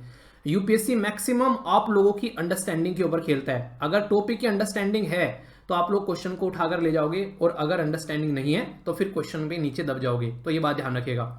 अभी यहां पर जो सबसे इंपॉर्टेंट बात है, यहां पर कौन हो गया एक एम्प्लॉई, यानी कि जो जॉब करने वाला एक वर्कर है वो एक एम्प्लॉई हो गया। वो क्या करता है? वो सर्विस प्रोवाइड कराता है। जिस भी जॉब सर्विस पर आप लोग काम कर रहे हो वहां पर आप लोग सर्विस देते हो। आप लोग कोई भी काम कर रहे हो, इवन मैं आप लोग को पढ़ा रहा हूं तो मैं टीचर हूं, मैं आप लोगों को एक सर्विस दे रहा हूं। तो ये क्या हो गया? अगर मैं किसी पर्टिकुलर ऑर्गेनाइजेशन में पढ़ा रहा होता तो मैं उस ऑर्गेनाइजेशन का एम्प्लॉय होता और आप लोगों को पढ़ा रहा होता। तो यहां पर इस तरीके से आप लोग इसको समझ सकते हैं। तो इसका क्या मतलब हो गया? मान लीजिए मैं किसी आईआईटी के अंदर में लेक्चर दे रहा हूं, तो वहां पर क्या हो गया, मैं आईआईटी के अंदर में यहां पर एक एम्प्लॉय हूं और वहां पर आप लोगों को जो है लेक्चर प्रोवाइड करा रहा हूं। तो यहां पर इंटरेस्टिंग चीज मैं आप लोगों को बताता हूं। अब हमारे संविधान के अंदर में जब आप लोग पार्ट 4 के अंदर में जाते हैं तो इसमें है डीपीएसपी, जिनको हम लोग बोलते हैं directive principle of state policy. ये जो directive principle of state policy है, इनका पूरा मतलब ही यही है कि सॉरी यार, ये खांसी थोड़ी सी मैनेज कर लेना बस, ठीक है, क्योंकि ये रुक नहीं रही है। Directive principle of state policy का बेसिक पर्पज ये है कि एक कुछ ऐसे प्रिंसिपल जो कि डायरेक्ट करेंगे सरकार को कि भाई साहब आप लोग जो है पॉलिसी बनाओ ताकि जनता का फायदा हो सके। तो ये इसका मतलब यहां पर ये है, यानी कि ये एक तरीके से ऐसे नहीं कि सरकार के ऊपर एक फोर्स डालते हैं, नहीं, ये आसानी से बोलते हैं नॉर्मल भाषा में कि सरकार जनता के लिए कानून बना लो, जनता को ना एम्प्लॉयमेंट प्रोवाइड करा दो, जनता को ना यहाँ पर हेल्थ की सर्विस प्रोवाइड करा दो, जनता को ना एजुकेशन प्रोवाइड करा दो। अब यहाँ पर सरकार ने बोला मुझे और भी बहुत सारे काम है, पॉलिटिकल मुद्दे हैं बहुत सारे, लोगों के साथ में आपस में हम लोग को एक दूसरे के साथ में लड़ना है, अपोजिशन और गवर्नमेंट को हमेशा, वो सारी चीजें तो लोगों को भूल जाते हैं। तो फिर लोग क्या करते हैं, 5 साल बाद जब इलेक्शन आता है तो फिर लोग भूल जाते हैं गवर्नमेंट को कि दूसरी गवर्नमेंट लेकर आओ, ये तो हमें ध्यान नहीं रखती है। तो इनके डीपीएसपी फोर्स नहीं करती है यहाँ पर सरकार को, पर हाँ उसको एक तरीके से रेस्पॉन्सिबल जरूर बनाती है, क्योंकि 5 साल बाद जनता पूछेगी कि तुमने क्या किया है। इसी डीपीएसपी के अंदर में अगर बात करें, आप लोग याद रखिएगा सॉरी यार, पार्ट 3 में आर्टिकल 12 से लेकर आर्टिकल 35 तक आप लोगों को देखने को मिलते हैं फंडामेंटल राइट है यहाँ पर। ऐसे ही डीपीएसपी के अंदर में जब आप लोग जाते हैं तो यहाँ पर पार्ट 4 आप लोगों के सामने आ गया, और आर्टिकल 36 से लेकर आर्टिकल 51 तक आप लोगों को यहाँ पर देखने को मिलते हैं। तो इनको बोलते हैं directive principle of state policy. इस directive principle of state policy के अंदर में एक आर्टिकल है जिसका नाम है 43A। इसके ऊपर आप लोग स्टार लगा लेना। 43A आर्टिकल क्या बोलता है कि जो वर्कर है, जो एक तरीके से अगर बात करें वर्कर यानी कि जो एम्प्लॉय है, वो एक तरीके से पार्ट है ऑर्गेनाइजेशन का, तो उसको भी उसकी कंडीशन कैसी होनी चाहिए, उससे रिलेटेड अगर कोई कानून बनाने हैं, रूल और रेगुलेशन बनाने हैं, तो उस वर्कर का भी पार्टिसिपेशन होना चाहिए। मतलब एक तरीके से यहाँ पर बोला जा रहा है कि मैनेजमेंट के अंदर में सजेशन लेना है या फिर कोई व्यूज लेने हैं, उसको शेयर करना है, तो वो वर्कर भी बोले कि भाई साहब जहां पर मुझे काम करने के लिए रखा गया वहां पर लाइट भी नहीं आती है, पीने का पानी भी नहीं है, बैठने के लिए चेयर भी नहीं है, वहां पर पसीनों से मर जाता हूं मैं, वहां पर जैसे तैसे मेरा दिन कटता है। यानी कोयले की फैक्ट्री में काम करने वाला अगर कोई वर्कर हो, सेम कंडीशन आप लोग यहाँ पर समझ सकते हैं। इन्हीं के बारे में समझ लो बात की जा रही है। तो अगर यहाँ पर रोकी भाई वाले एरिया में से अगर ये वर्कर आकर बोलने लगे ओ भाई साहब तुमने तो हमारा जीना हराम कर दिया, तो वो वाली बातें यहाँ पर निकल कर आ रही है, तो उसमें बैलेंस बनाने की जरूरत है। तो ये बैलेंस कैसे बनाएंगे? तो ये काम हो गया यहाँ पर एक तरीके से एम्प्लॉय जो है वो पार्टिसिपेट कर सकता है। 43A आर्टिकल में बोला गया है, खुद हमारे संविधान के अंदर में, यानी कि कॉन्स्टिट्यूशन के अंदर में। तो ये क्वेश्चन डायरेक्ट आप लोगों से यहां पर पूछा गया था, ठीक है। तो इसलिए इसके बारे में याद रखिएगा। अब ये सारी चीजें जब हो जाती हैं तो फिर कौन आता है पिक्चर में? फिर आता है जॉब देने वाला, यानी कि एम्प्लॉयर। एम्प्लॉयर क्या करेगा? वो फेवरेबल माहौल बनाएगा यहां पर कि ठीक है भाई तुम जिस तरीके से काम कर रहे हो करते रहो, बहुत अच्छा कर रहे हो, और हम तुमको ये सपोर्ट प्रोवाइड कराते हैं। तो वो अलग अलग तरीके से यहां पर सपोर्ट प्रोवाइड कराता हुआ नजर आएगा। उनके काम करने की एफिशिएंसी बढ़े। आप लोग खुद सोचो, एक कंपनी ऐसी है जिसमें 5 दिन काम करने हैं, और एक कंपनी ऐसी जिसमें 7 दिन काम करने हैं, एक कंपनी ऐसी जिसमें 6 घंटे काम करने हैं, और एक कंपनी 7 दिन 8 घंटे काम करने हैं। 8 घंटे तो छोड़ो, वो 2 घंटे और एक्स्ट्रा भी ले लेते हैं, उसका पैसा भी नहीं देते कई बार। तो ये सिचुएशन आप लोग यहां पर देखो, और कोविड-19 के टाइम पर ऐसी सिचुएशन देखने को मिली थी। तो इन चीजों को रोकने के लिए, इंसानों को इंसानों की तरीके से ट्रीट करने के लिए बंधुआ मजदूर न बनाया जाए। मतलब क्या हो गया? मतलब यहां पर ये हो गया कि ऐसी कंडीशन, अंग्रेजों जैसी कंडीशन यहां पर न देखने को मिले फिर से यहां पर, वरना कोई गांधी जी आएंगे और फिर से प्रोटेस्ट करना पड़ेगा। पहले वहां पर अंग्रेजों के खिलाफ प्रोटेस्ट किया था, अब अपने ही लोगों के खिलाफ प्रोटेस्ट करना पड़ेगा, वो भी उन लोगों के खिलाफ जिनको हम लोग चुनकर भेज रहे हैं। तो ये एक सही चीज नहीं होगी। तो इसलिए यहां पर बैलेंस बनाने का काम किसको दे दिया गया है? ये इंडस्ट्रियल रिलेशन और लेबर लॉ जो है ये बैलेंस बनाने का काम करते हैं। ये सारा सिस्टम क्रिएट हो गया है ताकि माहौल जो है वो एक अच्छा बना रहे। अभी मैंने यहां पर बताया कि यहां पर टोटल मिलाकर ये पार्टी है जो इस पर्टिकुलर सिस्टम के अंदर में काम करती है, पर लेकिन काम जो है वो यहीं पर ही खत्म नहीं होता है। अभी फिलहाल एंट्री होती है एक ऐसे इंसान की जिसके बारे में अक्सर आप लोगों ने सुना होगा और जिसके बारे में मैंने अक्सर आप लोगों को बताया भी है। वो कौन है?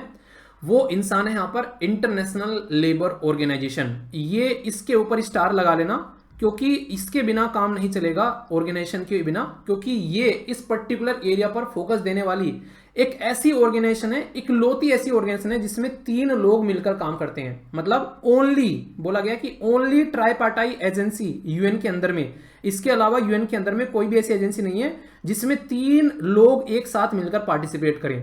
वो 3 लोग कौन है वो मैं अभी आप लोगों को यहां पर समझाऊंगा। पहले कुछ इंपॉर्टेंट बातें आप लोग समझो। सबसे ज्यादा इंपॉर्टेंट बात क्या है यहां पर, ये जो इंटरनेशनल लेबर ऑर्गेनाइजेशन थी ये कब इस्टेब्लिश की गई? तो इस्टेब्लिश की गई यहां पर ये जब यहां पर वर्ल्ड वॉर जो है उसके टाइम की आप लोग बात चल रहे हैं, वर्ल्ड वॉर खत्म हो गया तो उसके बाद में यहां पर लगा कि यार कोई ऐसी ऑर्गेनाइजेशन बनाई जानी चाहिए ताकि यहां पर जो वर्कर्स हैं उनका ध्यान रखा जा सके। तो ट्रीटी ऑफ वारसाई आई यहां पर 1919 में। ये क्वेश्चन कई बार पूछा चुका है कि यहां पर ट्रीटी ऑफ वारसाई जो है वो यहां पर किसको इस्टेब्लिश करती है, या फिर इंटरनेशनल लेबर ऑर्गेनाइजेशन किस पर्टिकुलर ट्रीटी के थ्रू बनाई गई थी? तो याद रखिएगा यूनाइटेड नेशन की फर्स्ट स्पेशलाइज्ड एजेंसी है यहां पर ये, जो कि आगे चलकर 1946 में बनी। क्यों? क्योंकि जो नेशन ऑफ लीग बनाया गया था, या फिर लीग ऑफ नेशन जिसको बोलोगे वर्ल्ड वॉर फर्स्ट के बाद में, वो काम नहीं किया और फिर इसको पीट पाट के भगाया गया और फिर इसके पापा आए यूनाइटेड नेशन। हालांकि यूनाइटेड नेशन भी आज के डेट में एक मुर्दे इंसान की तरीके से काम करता है। ये बिल्कुल ऐसा है जिसके अंदर में जान नहीं है, कोई कुछ भी कर देता है। तो इसके ऊपर काम करना जरूरी है। किसी को भी रेस्पॉन्सिबिलिटी दी और वो काम नहीं कर रहा है तो उसकी रेस्पॉन्सिबिलिटी का मतलब क्या रहेगा ये तो बता दो आप लोग 1 मिनट के लिए। तो इसीलिए यहां पर रेस्पॉन्सिबल होना जरूरी है। और थोड़ी सी और रेस्पॉन्सिबिलिटी बढ़ जाए उसके लिए यहां पर पिक्चर में आता है नोबेल प्राइज, यानी कि 1969 में यहां पर इनको नोबेल प्राइज मिल गया, क्योंकि इनके द्वारा जो माहौल बनाया गया यहां पर देशों के अंदर में सोशल जस्टिस फैलाया, भाईचारा फैलाया, उसकी वजह से इनको नोबेल प्राइज दिया गया। अब कुछ इंपॉर्टेंट मुद्दे मैं आप लोगों को बताता हूं। ये यूनाइटेड नेशन की इकलौती एजेंसी है जिसमें जो इंप्लॉई यानी कि वर्कर, इसी के साथ में जो इंप्लॉयर यानी कि काम देने वाला, इसी के साथ में गवर्नमेंट जो कि इनके बीच में बैलेंस बनाने वाला यानी कि रेगुलेट करने वाला यानी कि रेगुलेटर, ये तीनों के साथ में डील करती हुई यहां पर नजर आती है।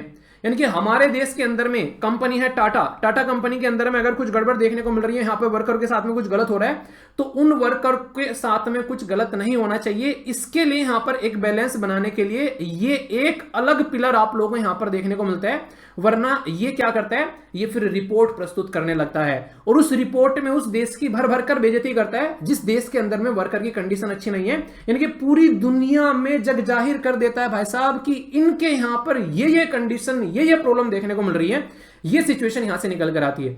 तो अगर बात करें इसके बारे में कौन कौन सी रिपोर्ट है, थोड़ा ध्यान से सुनिएगा। ये डायरेक्ट क्वेश्चन बनता है कि ये जो रिपोर्ट है किसके द्वारा प्रस्तुत की जाती है। तो world employment and social outlook report कौन प्रस्तुत करता है, इंटरनेशनल लेबर ऑर्गेनाइजेशन प्रस्तुत करती है भाई साहब। World employment and social outlook report कौन प्रस्तुत करता है, इंटरनेशनल लेबर ऑर्गेनाइजेशन प्रस्तुत करती है। ठीक है, इसी के साथ में और पूछ ले ग्लोबल वेज रिपोर्ट कौन प्रस्तुत करता है कि कैसी कैसी सैलरी मिल रही है यहां पे लोगों को, इंटरनेशनल लेबर ऑर्गेनाइजेशन प्रस्तुत करती है। यानी कि किस तरीके से सोसाइटी में यहां पर एक तरीके से जो वर्कर हैं वो काम कर रहे हैं उसके बारे में बात करना, उनको सैलरी कैसी मिल रही है उनके बारे में, और उनकी सोशल प्रोटेक्शन यानी कि क्या उनके इंश्योरेंस वगैरह हैं, क्या उनको हेल्थ की सर्विस मिल रही है, क्या उनको टाइम पर छुट्टी मिल रही है, या फिर यहां पर ऐसा कुछ भी नहीं हो रहा है। और यहां पर तो भाई साहब क्या चल रहा है, केजीएफ वाला काम चल रहा है। यहां तो किसी को खाना भी नहीं मिल रहा है, खाना भी कटोरा लेके आना पड़ता है, उसमें 2-4 दाने पड़ते हैं, वरना फिर उसके बाद में चीजें खत्म हो जाती हैं।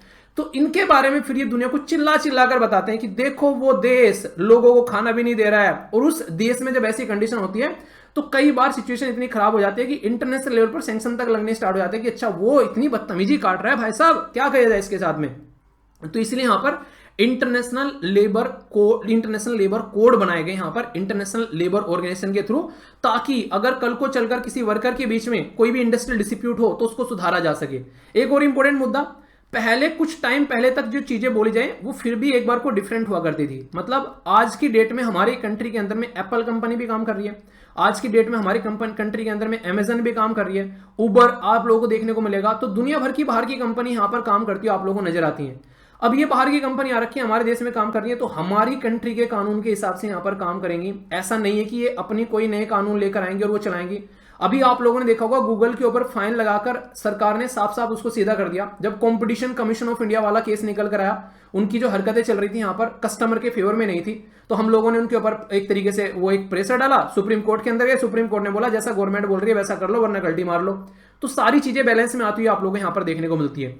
तो इसका मतलब यहां पर ये हो गया कि आज की डेट में हम लोग ऐसी दुनिया में रह रहे हैं जहां पर एक कंपनी जो है वो अलग अलग देश में भी देखने को मिलती है। तो इंटरनेशनल लेवल पर भी कुछ रूल और रेगुलेशन ऐसे होने चाहिए ना कि एक बैलेंस बनाया जा सके। तो इंटरनेशनल लेबर कोड जो है वो इसीलिए निकाल कर लेकर आए गए इंटरनेशनल लेबर ऑर्गेनाइजेशन के द्वारा, ताकि इस सिस्टम को थोड़ा सा बैलेंस में चला जा सके लेकर। मतलब एक तरीके से आप लोग बिल्कुल ऐसे बोल सकते हो जैसे घर का मुखिया होता है, वैसे तो एक बुजुर्ग आदमी होते हैं, पर लेकिन कंडीशन क्या करती है उनके होने से ये लगता है कि हाँ घर में जान है। मतलब सब अपने अपने हिसाब से, ऐसे नहीं कि अपनी मुहार चल रहे हैं, तो सब जो है एक बैलेंस बनाकर वहां पर चलते हुए नजर आएंगे और लगता है कि हाँ चीजें जो है वो सही से चल रही है। तो इसके लिए इन्होंने यहां पर कुछ सिस्टम क्रिएट किए हैं। अब वो सिस्टम क्या है, उनके ऊपर यूपीएससी प्रीलिम्स में भी क्वेश्चन पूछा जा चुका है। इनको आप लोग थोड़ा ध्यान से सुनिएगा, ठीक है। तो ये बड़ी इंटरेस्टिंग है, यहाँ पर इसको आप लोग अच्छे से समझिएगा थोड़ा सा। इनकी नंबरिंग बड़ी इंपॉर्टेंट है यहाँ पर, ये मैं आप लोगों को पहले बता देता हूं, क्योंकि नंबरिंग देके क्वेश्चन पूछते हैं भाई साहब कई बार। नंबर बात की जा रही है, और कोर कन्वेंशन क्या है यहाँ पर, कौन से कोर कन्वेंशन के बारे में बात कर रहे हैं यहाँ पर, ये इंटरनेशनल लेबर कोड के बारे में हम लोग बात कर रहे हैं यहाँ पर। यानी कि जो इंटरनेशनल लेबर कोड है उसके कन्वेंशन है ये, तो इसमें जो कन्वेंशन है मैं उनके बारे में आप लोगों से यहाँ पर बात करने जा रहा हूं, तो इसलिए इनको ध्यान से सुनिएगा। इसमें नंबर 87 जो है, यानी कि 87वें नंबर का जो है यहाँ पर ये क्या बात बोलता है कि फ्रीडम ऑफ एसोसिएशन, यानी कि एसोसिएट होने की फ्रीडम हो, एक दूसरे के साथ में मिलकर काम कर सके, प्रोटेक्शन मिले यहाँ पर of the right to the organize. एक तरीके से यहाँ पर ये कन्वेंशन 1948 में लाया गया। कई बार तो ऐसा होता है इनकी जो ये ईयर रहते हैं ना, इनको इंक्रीजिंग यानी कि कब कब कौन सा आया, डिक्रीजिंग कौन से बाद में आया, वो पूछ लिया जाता है। तो एसोसिएशन की फ्रीडम और राइट यहां पर मिलना चाहिए, ये 87 यानी कि 87वां नंबर का यहां पर ये बोलता है। तो ये आप लोगों को बेसिकली पहले नंबर पर कौन आया कि एसोसिएशन एंड फ्रीडम। फिर 98 वाला क्या बोलते हैं यहां पर, ये बोलता है कि right to organize collective bargaining, मतलब आप लोगों को बार्गेनिंग करनी है। और शब्द भी बोलते हैं यहां पर कलेक्टिव बार्गेनिंग, यानी कि कलेक्टिव बार्गेनिंग का मतलब क्या है, यानी कि सबके लिए बार्गेनिंग हो रही है, यानी कि सबकी सैलरी बढ़नी है, ऐसी नहीं उसमें से एक कोई अकेला राजेश खन्ना है बस उसी की सैलरी बढ़ा दो तुम, ऐसे थोड़ी ना हुआ करता है, सबकी सैलरी बढ़ेगी वहां पर, ठीक है। यार रॉकी भाई से डर के भाई साहब रॉकी भाई की सैलरी बढ़ा दो बस, सबकी और किसी की सैलरी नहीं बढ़ाएंगे। तो कलेक्टिव बार्गेनिंग का मतलब होता है कि सबके लिए मिलकर काम करना है यहाँ पर एक तरीके से, तो वो अधिकार मिल जाता है यहाँ पर। तो इस अधिकार को भी 1949 में यहाँ पर बेसिकली बोला गया है। तो राइट टू ऑर्गेनाइज और इसी के साथ में कलेक्टिव बार्गेनिंग कन्वेंशन, ये 1949 का है, और नंबर ये 98 में आप लोगों को देखने को मिलेगा। 29 में क्या है यहां पर, ये है फोर्स लेबर कन्वेंशन, ये 1930 का है। इसमें क्या मतलब हो गया, किसी को भी उसकी इच्छा के खिलाफ आप लोग काम नहीं करवाओगे। उस इंसान को अगर मन है काम करने का तो वो काम करेगा, अगर नहीं मन है तो काम नहीं करेगा। किसी भी तरीके से आप लोग जो है उसके साथ में ऐसा नहीं कि घर पे जाओ भाई साहब बच्चे सर पे नाच रहे हैं और तुम काम करवाओगे मतलब ये तो नहीं होगा, खैर ये तो वर्क फ्रॉम होम वाली कंडीशन होगी। पर हाँ, ये लेबर लॉज वाली जो कंडीशन होगी, उसकी वाइफ मर रही है और भाग रहा है और तुम कह रहे हो कि ये मेरा गुलाम है, यही काम करेगा, ये वाली सिचुएशन यहां पर नहीं होनी चाहिए। तो ये 29 जो यहां पर फोर्स लेबर कन्वेंशन है, वो इसके बारे में यहां पर आप लोगों के लिए बात करता है, ठीक है। 105 यहां पर ये abolish of the force labour convention, यानी कि ये बोलता है कि ये हो रहा है ना जो, इसको अबोलिश कर दो बिल्कुल, ठीक है। जैसे आप लोगों को पता है हमारे संविधान के अंदर में जब आप लोग जाओगे आर्टिकल 24 आप लोगों को देखने को मिलता है। तो आर्टिकल 24 क्या कहता है कि चाइल्ड लेबर आप लोगों को रोकनी है, पर वो ये नहीं कि चाइल्ड लेबर कंप्लीटली रोकनी है। अब भाई साहब कोई बच्चा है अपने खेत में काम कर रहा है अपने पापा के साथ में, चाइल्ड लेबर थोड़ी ना होंगे वो। वहां पर ये बोलते हैं कि यार इसको स्कूल में भी भेज देना, ऐसा नहीं कि उसकी वजह से उसका स्कूल छूट जाए। तो चाइल्ड लेबर हजार इंडस्ट्री में काम करवाना है और उसको बिल्कुल उसकी जान खतरे पड़ सकती है, जहां बच्चे को होना नहीं चाहिए वहां पर होना, तो उसको बेसिकली रोकने की बात करता है। फोर्स लेबर तो किसी को भी इंसान को पकड़कर बंधुआ मजदूरी करवा लेना उससे। 1957 में खुद इनके द्वारा यहां पर ये लेकर आया गया। मिनिमम एज कन्वेंशन 1973, एक छोटा सा बच्चा है आप लोग उसको लेकर आ गए। तो जो मैंने बताया यहां पर ये चाइल्ड लेबर वाली कंडीशन, इवन संविधान में भी जब यहां पर ये चीजें डाली गई है ना, तो इंटरनेशनल कानून पढ़े गए हैं कि अच्छा ऐसे ऐसे कानून है दुनिया में जो लेबर लॉज के द्वारा, जो लेबर ब्यूरो के द्वारा बनाए गए, कैसे कैसे बैलेंस है। हमारे देश में ह्यूमन राइट के बारे में जब हम लोग बात करते हैं तो एक बैलेंस बनाने की कोशिश की जाती है इंटरनेशनल लेवल पर और अपने देश के अंदर में। इसी के साथ में बात की जा रही है worst form of child labour convention 1999 में आप लोगों को देखने को मिल रहा है। तो यहां पर पूछने लगी कि worst form of child labour convention 1999 में है और किस आर्टिकल में है, आप लोगों को बैलेंस बनाकर दोनों में पूछ ले तो कैसा रहेगा। ये खतरनाक है, इसके ऊपर लगा लेना स्टार, मतलब क्या है, इक्वल रेम्यूनरेशन कन्वेंशन। आप लोगों को देखने को मिलता है कई बार क्या होता है कि एक महिला है वो काम कर रही है, उसको पैसे मिल रहे हैं 5,000 उस काम को करने के, एक पुरुष है वो काम कर रहा है उसको वही काम करने के मिल रहे हैं 10,000 रुपए। तो ये सबसे खतरनाक सिचुएशन क्रिएट हो जाती है यहां पर। तो ये बैलेंस बनाना बहुत ज्यादा जरूरी है यहाँ पर कि अगर पुरुष हो चाहे महिला हो तो है तो इंसान ही ना, ठीक है। तो वो क्या है तो मानस ही कौन सा जन्नत था उतरा, वो उन्हें एक गाना है हरियाणवी में बोलते हैं बेसिकली उसको कि वो भी तो मानस ही रहा कि जन्नत उतरा से। तो वही बात है कि दोनों लड़का हो चाहे लड़की, मेल हो फीमेल, है तो दोनों इंसान ही ना, तो फिर उनको क्यों यहाँ पर इक्वल अधिकार नहीं मिलते हैं, इक्वल रेम्यूनरेशन नहीं मिलता है, दोनों को इक्वल ही चीजें यहाँ पर मिलनी चाहिए। तो वो बैलेंस बनाने वाली बात यहाँ पर की जाती है। तो ये काफी इंपॉर्टेंट है, इनके ऊपर जब क्वेश्चन अटेम्प्ट करेंगे तो आप लोगों को समझ में आएगा इनकी इंपॉर्टेंस क्या है और कैसे यहां से क्वेश्चन पूछा गया है।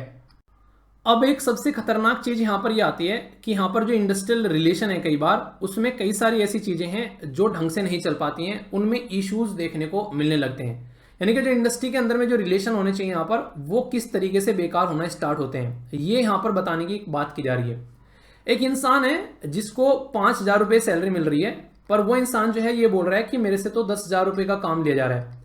वो कहेगा कि मैं ये काम करूंगा ही नहीं, मैं ये जॉब छोड़ के जाऊंगा, वहां पे काम करूंगा जहां पर मुझे 10,000 रुपये मिल रहे हैं। एक तरीके से आप लोग यहां पर देखते हैं कि उस इंसान को इस तरीके की फील आ रही है, ठीक है। और कई बार ये चीज साइकोलॉजिकल फैक्टर में भी काउंट आती है कि उसकी साइकोलॉजी ऐसी है कि जितना मैं काम कर रहा हूं उतना मेरा पैसा मिलता ही नहीं है। यहां पर एक बैलेंस पता है क्या रहता है, देखने वाली बात क्या होती है, जो जॉब देने वाला है उसको लगता है कि मैं इतना पैसा जितना इसको दे रहा हूं वो इतना काम कर ही नहीं रहा है, यानी कि इतना डिजर्व करता ही नहीं है। जो जॉब लेने वाला है, जो वर्कर है, उसको लगता है कि मैं जितना काम कर रहा हूं मुझे उतना पैसा नहीं मिल रहा है, मुझको पैसा जो है थोड़ा ज्यादा मिलना चाहिए था। तो यहां पर साइकोलॉजिकल फैक्टर भी बहुत ज्यादा देखने को मिलते हैं जो कि बहुत ज्यादा प्रॉब्लम यहां पर क्रिएट करते हुए यहां पर नजर आते हैं। और इंडिविजुअल का बिहेवियर कैसा है उस पर्टिकुलर चीज को लेकर, ये एक बहुत बड़ा फैक्टर यहां पर काउंट किया जाता है कि एक इंसान जो है उसको पॉजिटिव तरीके से देख रहा है कि हाँ ठीक है काम ज्यादा मिल रहा है तो ज्यादा सीखने को मिल रहा है, दूसरा उसको नेगेटिव तरीके से देख रहा है। उधर जो यहाँ पर जो जॉब देने वाला है वो सोच रहा है कि एक ही इंसान से सारा काम निकलवा ले, उसको ये लग ही नहीं रहा है कि इसकी जगह कोई और ही बंदा होना चाहिए, कि हर एक इंसान का एक बिहेवियर होता है और वो बिहेवियर जो है वो डिपेंड करता है कि उनके बीच में जुत पतरम होना है या फिर ये इनका जो स्ट्रक्चर है वो आगे सही लेवल पर चलना है। तो इसलिए बोलते हैं कि जो फैक्टर अफेक्ट करते हैं इंडस्ट्रियल रिलेशन के अंदर में, वो इंडिविजुअल का बिहेवियर बहुत बड़ा इंपैक्ट डालता है, और साइकोलॉजिकल फैक्टर भी काफी ज्यादा होता है कि क्या होना चाहिए या फिर नहीं होना चाहिए। ऑर्गेनाइजेशन में स्ट्रक्चर कैसी है, सब कुछ काम जो है वो स्ट्रक्चर के तौर पे हो रहा है। मतलब उस पर्टिकुलर ऑर्गेनाइजेशन के अंदर में, जैसे मान लो एक उदाहरण के तौर पर देता हूँ, एक कंपनी है, उसमें एक कस्टमर केयर डिपार्टमेंट है, एक एचआर डिपार्टमेंट है, एक अलग कोई डिपार्टमेंट यहाँ पर देखने को मिल रहा है। सारे काम जो है वो अपना अपना सिस्टमेटिक वे में कर रहे हैं, पर लेकिन सोचो कि सारे के सारे काम जो है वो एक ही इंसान को दे दिए करने के लिए, तो क्या होगा। तो ऐसा नहीं है कि एक ऑर्गेनाइजेशन है कि हाँ ऐसे ऐसे यहाँ पर इसमें आज इस पोस्ट पर है, कल को उसका इंक्रीमेंट होगा, सैलरी बढ़ेगी, इस पोस्ट पर पहुंच जाएगा। तो एक सिस्टमेटिक वे में कुछ अगर दिक्कत हो रहा है महिलाओं के साथ में, तो वहां पर सोल्यूशन निकालने के लिए भी सारी चीजें हैं। तो मतलब कहने का सीधा सीधा मतलब यहाँ पर यह है कि एक तरीके से यहाँ पर कि एक तो सबसे बड़ी बात यहाँ पर यह कि एक सिस्टम ऐसा होना चाहिए ताकि बैलेंस बना रहे यहाँ पर, ठीक है। क्योंकि सबसे बड़ी दिक्कत यहाँ पर निकल कर ये आती है कि एक बैलेंस नहीं बन पाता है, और वो जो बैलेंस बनेगा वो एक पर्टिकुलर जब स्ट्रक्चर आएगी निकलकर उस हिसाब से बनेगा। आप लोग खुद देखो कि घर में भले ही अगर आज के डेट में आप लोग देखो, आप किसी भी एज में क्यों ना हो, अगर आज के डेट में घर जाते हो काफी दिनों बाद, तो मम्मी पापा को नमस्ते करते हो, उनके पैर छूते हो, कोई फोर्स थोड़ी ना कर रहा है आप लोगों को वो काम करने के लिए, ठीक है। वो आप लोग के घर का स्ट्रक्चर ऐसा बना हुआ है कि हाँ वहां पर एक तरीके से रेस्पेक्ट देते हैं अपने बड़ों को, वो चीजें आप लोगों को देखने को मिलेगी, ठीक है। पर लेकिन कई बार यहाँ पर कई सारी दिक्कतें देखने को मिलती हैं। आप लोगों में ऑर्गेनाइजेशन के तौर पर बताऊं तो आज की डेट में अगर आप लोग यहाँ पर किसी सोसाइटी के अंदर में जाते हैं, तो यहाँ पर आज की डेट में सिक्योरिटी जो गार्ड रहते हैं ना, वो प्रोवाइड कराते हैं यहाँ पर, उनके साथ में कई सारे लोग जो है वो मिसबिहेव करते हुए आप लोगों को नजर आते हैं। बड़ी बुरी कंडीशन यहाँ पर देखने को मिलती है। और सबसे बड़ी बात क्या है यहाँ पर, अगर मैं सोसाइटी की बात करूं, सोसाइटी अगर यहाँ पर किसी को जॉब पर रखेगी तो वो ज्यादा एम्प्लॉय को रखने से बचती है, क्योंकि अगर ज्यादा एम्प्लॉय को रखेगी तो फिर उनको उसी सिस्टमेटिक वे में सोशल सिक्योरिटी स्कीम वगैरह, पेंशन, पता नहीं क्या क्या चीजें उनको प्रोवाइड करानी पड़ेगी। तो यहाँ पर कॉन्ट्रैक्ट हो जाता है आज के डेट में बीच में। एक साइड में यहाँ पर ये सोसाइटी में काम करने वाले अंकल हैं, एक साइड में कोई दूसरा इंसान है जो कि यहाँ पर ए नाम का कोई इंसान है, वो यहाँ पर क्या करता है, इस तरीके के बहुत सारे जो लोग हैं उनको अपनी कंपनी में रखता है, और फिर कोई भी सोसाइटी में बोलता है कि हमको सिक्योरिटी चाहिए, तो ये सिक्योरिटी प्रोवाइड कराते हैं, यही उनकी ट्रेनिंग कराते हैं, इनके हाथ में सैलरी जाती है। यानी कि मान लीजिए सोसाइटी वाले ने सैलरी दे दी यहाँ पर इसको कि ये लो सैलरी एक इंडिविजुअल पर्सन की 15,000 रुपए है महीने की। ये भाई साहब क्या करेंगे, उस इंडिविजुअल पर्सन को 8 या 10,000 रुपए देकर बाकी ये 5,000 रुपए जो है अपनी पॉकेट में लगा लेंगे। ये ऐसी हरकतें आप लोगों को यहाँ पर कई बार देखने को मिलती हैं, जो कि यहाँ पर बहुत ज्यादा प्रॉब्लम क्रिएट करती है। तो एक तरीके से आप लोगों को देखने को मिलेगा लोग बसते हैं कहीं ना कहीं यहाँ पर, ठीक है। तो कई सारे ऐसे इश्यूज देखने को मिलते हैं। लीडरशिप एक ऐसी चीज है जो लोगों को बांध के चलती है भाई साहब, ठीक है। एक साइड में एक ऐसा इंसान है जो कि लोगों के अंदर जोश भर देता है, और एक साइड में ऐसा इंसान है वो खुद भी अब इस तरीके से पड़ा रहता है कोई और आकर उसको जो है धकेल दे कि हाँ भाई काम कर ले। तो दोनों में डिफरेंस समझ रहे हो, लीडर और बॉस में क्या डिफरेंस होता है। लीडर जो होता है वो आगे चलता है और कहता है कि आओ मेरे पीछे, ठीक है। 300 मूवी देखी आप लोगों ने, भाई साहब क्या शानदार एक एक बंदे के अंदर दम था। वो होता है एक ऑर्गेनाइजेशनल स्ट्रक्चर, उनको उस सिस्टम में आने के लिए एक सिस्टम में से होकर गुजरना पड़ता था उनको। हमारी आर्मी में अगर आप लोग जाओगे, एक सिस्टमेटिक वे में ट्रेनिंग होगी, प्रॉपर रैंक आप लोगों को चलती है वहां पर नजर आएगी, एक एक इंसान की आगे ऊपर बढ़ती नजर आएगी। लीडरशिप स्टाइल आप लोग देखो, अभी Uri the surgical strike movie शानदार तरीके से मिशन को कितने शार्प तरीके से बिल्कुल कंप्लीट कर आ गए, और पाकिस्तान को पता भी नहीं चला, वो बेहद वो जमीन पर बैठे रहे अपनी बंदूकें लिए हुए। तो ये होता है लीडरशिप स्टाइल। मतलब क्या है, आज के डेट में रतन टाटा जी की अगर कंपनी में जाकर आप लोग झांकोगे तो मैक्सिमम लोग जो है वहां पर खुश नजर आते हैं एज कंपेयर टू दूसरी कंपनी में। उनको ऐसा लगता है कि सरकारी नौकरी कर रहे हैं। मैंने बोला ना कि देश के अंदर में प्राइवेट सेक्टर में सबसे ज्यादा लोगों को जॉब प्रोवाइड कराने वाली कंपनी कौन सी है, वो है टाटा। क्यों? क्योंकि उसकी लीडरशिप में है भाई साहब बहुत ही जबरदस्त तरीके की पावर, जिसकी वजह से यहां पर उतने शानदार तरीके से एंजॉय करते हैं, वो फैमिली का पार्ट मानते हैं उनको। पर्टिकुलर इस तरीके से आप लोगों को देखने को मिलेगा। जो ताज होटल है, particular Taj group of hotels है, वो टाटा कंपनी का है, ठीक है। तो उसमें आप लोग कभी जाकर देखना, मतलब कितने शानदार तरीके से, कितने लिबरल तरीके से हर जगह आप लोगों को जो शानदार सर्विस मिलती है, सारी इस तरीके सिस्टम आप लोगों को देखने को मिलेंगे। इनके मतलब एक तरीके से ये जिनका पूरा फोकस रहता है कि जो यहाँ पर इनके जो गेस्ट आते हैं उसके ऊपर कितना फोकस किया जाए, उनको कोई अनकंफर्टेबिलिटी न फील हो, और जो काम करने वाले होते हैं उनकी भी प्रॉपर शिफ्टिंग रहती है, उनको भी सिस्टमेटिक वे में लेकर चला जाता है। कई बार यहाँ पर इकोनॉमिकल और टेक्निकल चीजें जो है वो प्रॉब्लम क्रिएट कर देती है। आप लोग खुद सोचो, मान लीजिए आज की डेट में एक इंसान जो है वो रजिस्टर पर लिखने वाला है, उसको कंप्यूटर चलाना आता नहीं है। कल को यहाँ पर हम लोगों ने ला के रख दिया कंप्यूटर और बोला आता है तो आता, नहीं तो तुम अपना बस्ता उठा के यहाँ से जाता। मतलब कि उस इंसान को आता नहीं है, और हम लोगों ने क्या कर दिया, टेक्नोलॉजी अपग्रेडेशन कर दिया। तो जो ढंग का लीडर होगा पहले तो ट्रेन करेगा अपनी टीम को, उसके बाद में यहाँ पर देगा, और जो बेकार लीडर होगा वो उनको निकाल के फेंकेगा, कोई नए को लेकर ला कर रख लेगा। ये आप लोगों को यहां पर देखने को मिलता है। तो ये भी एक काफी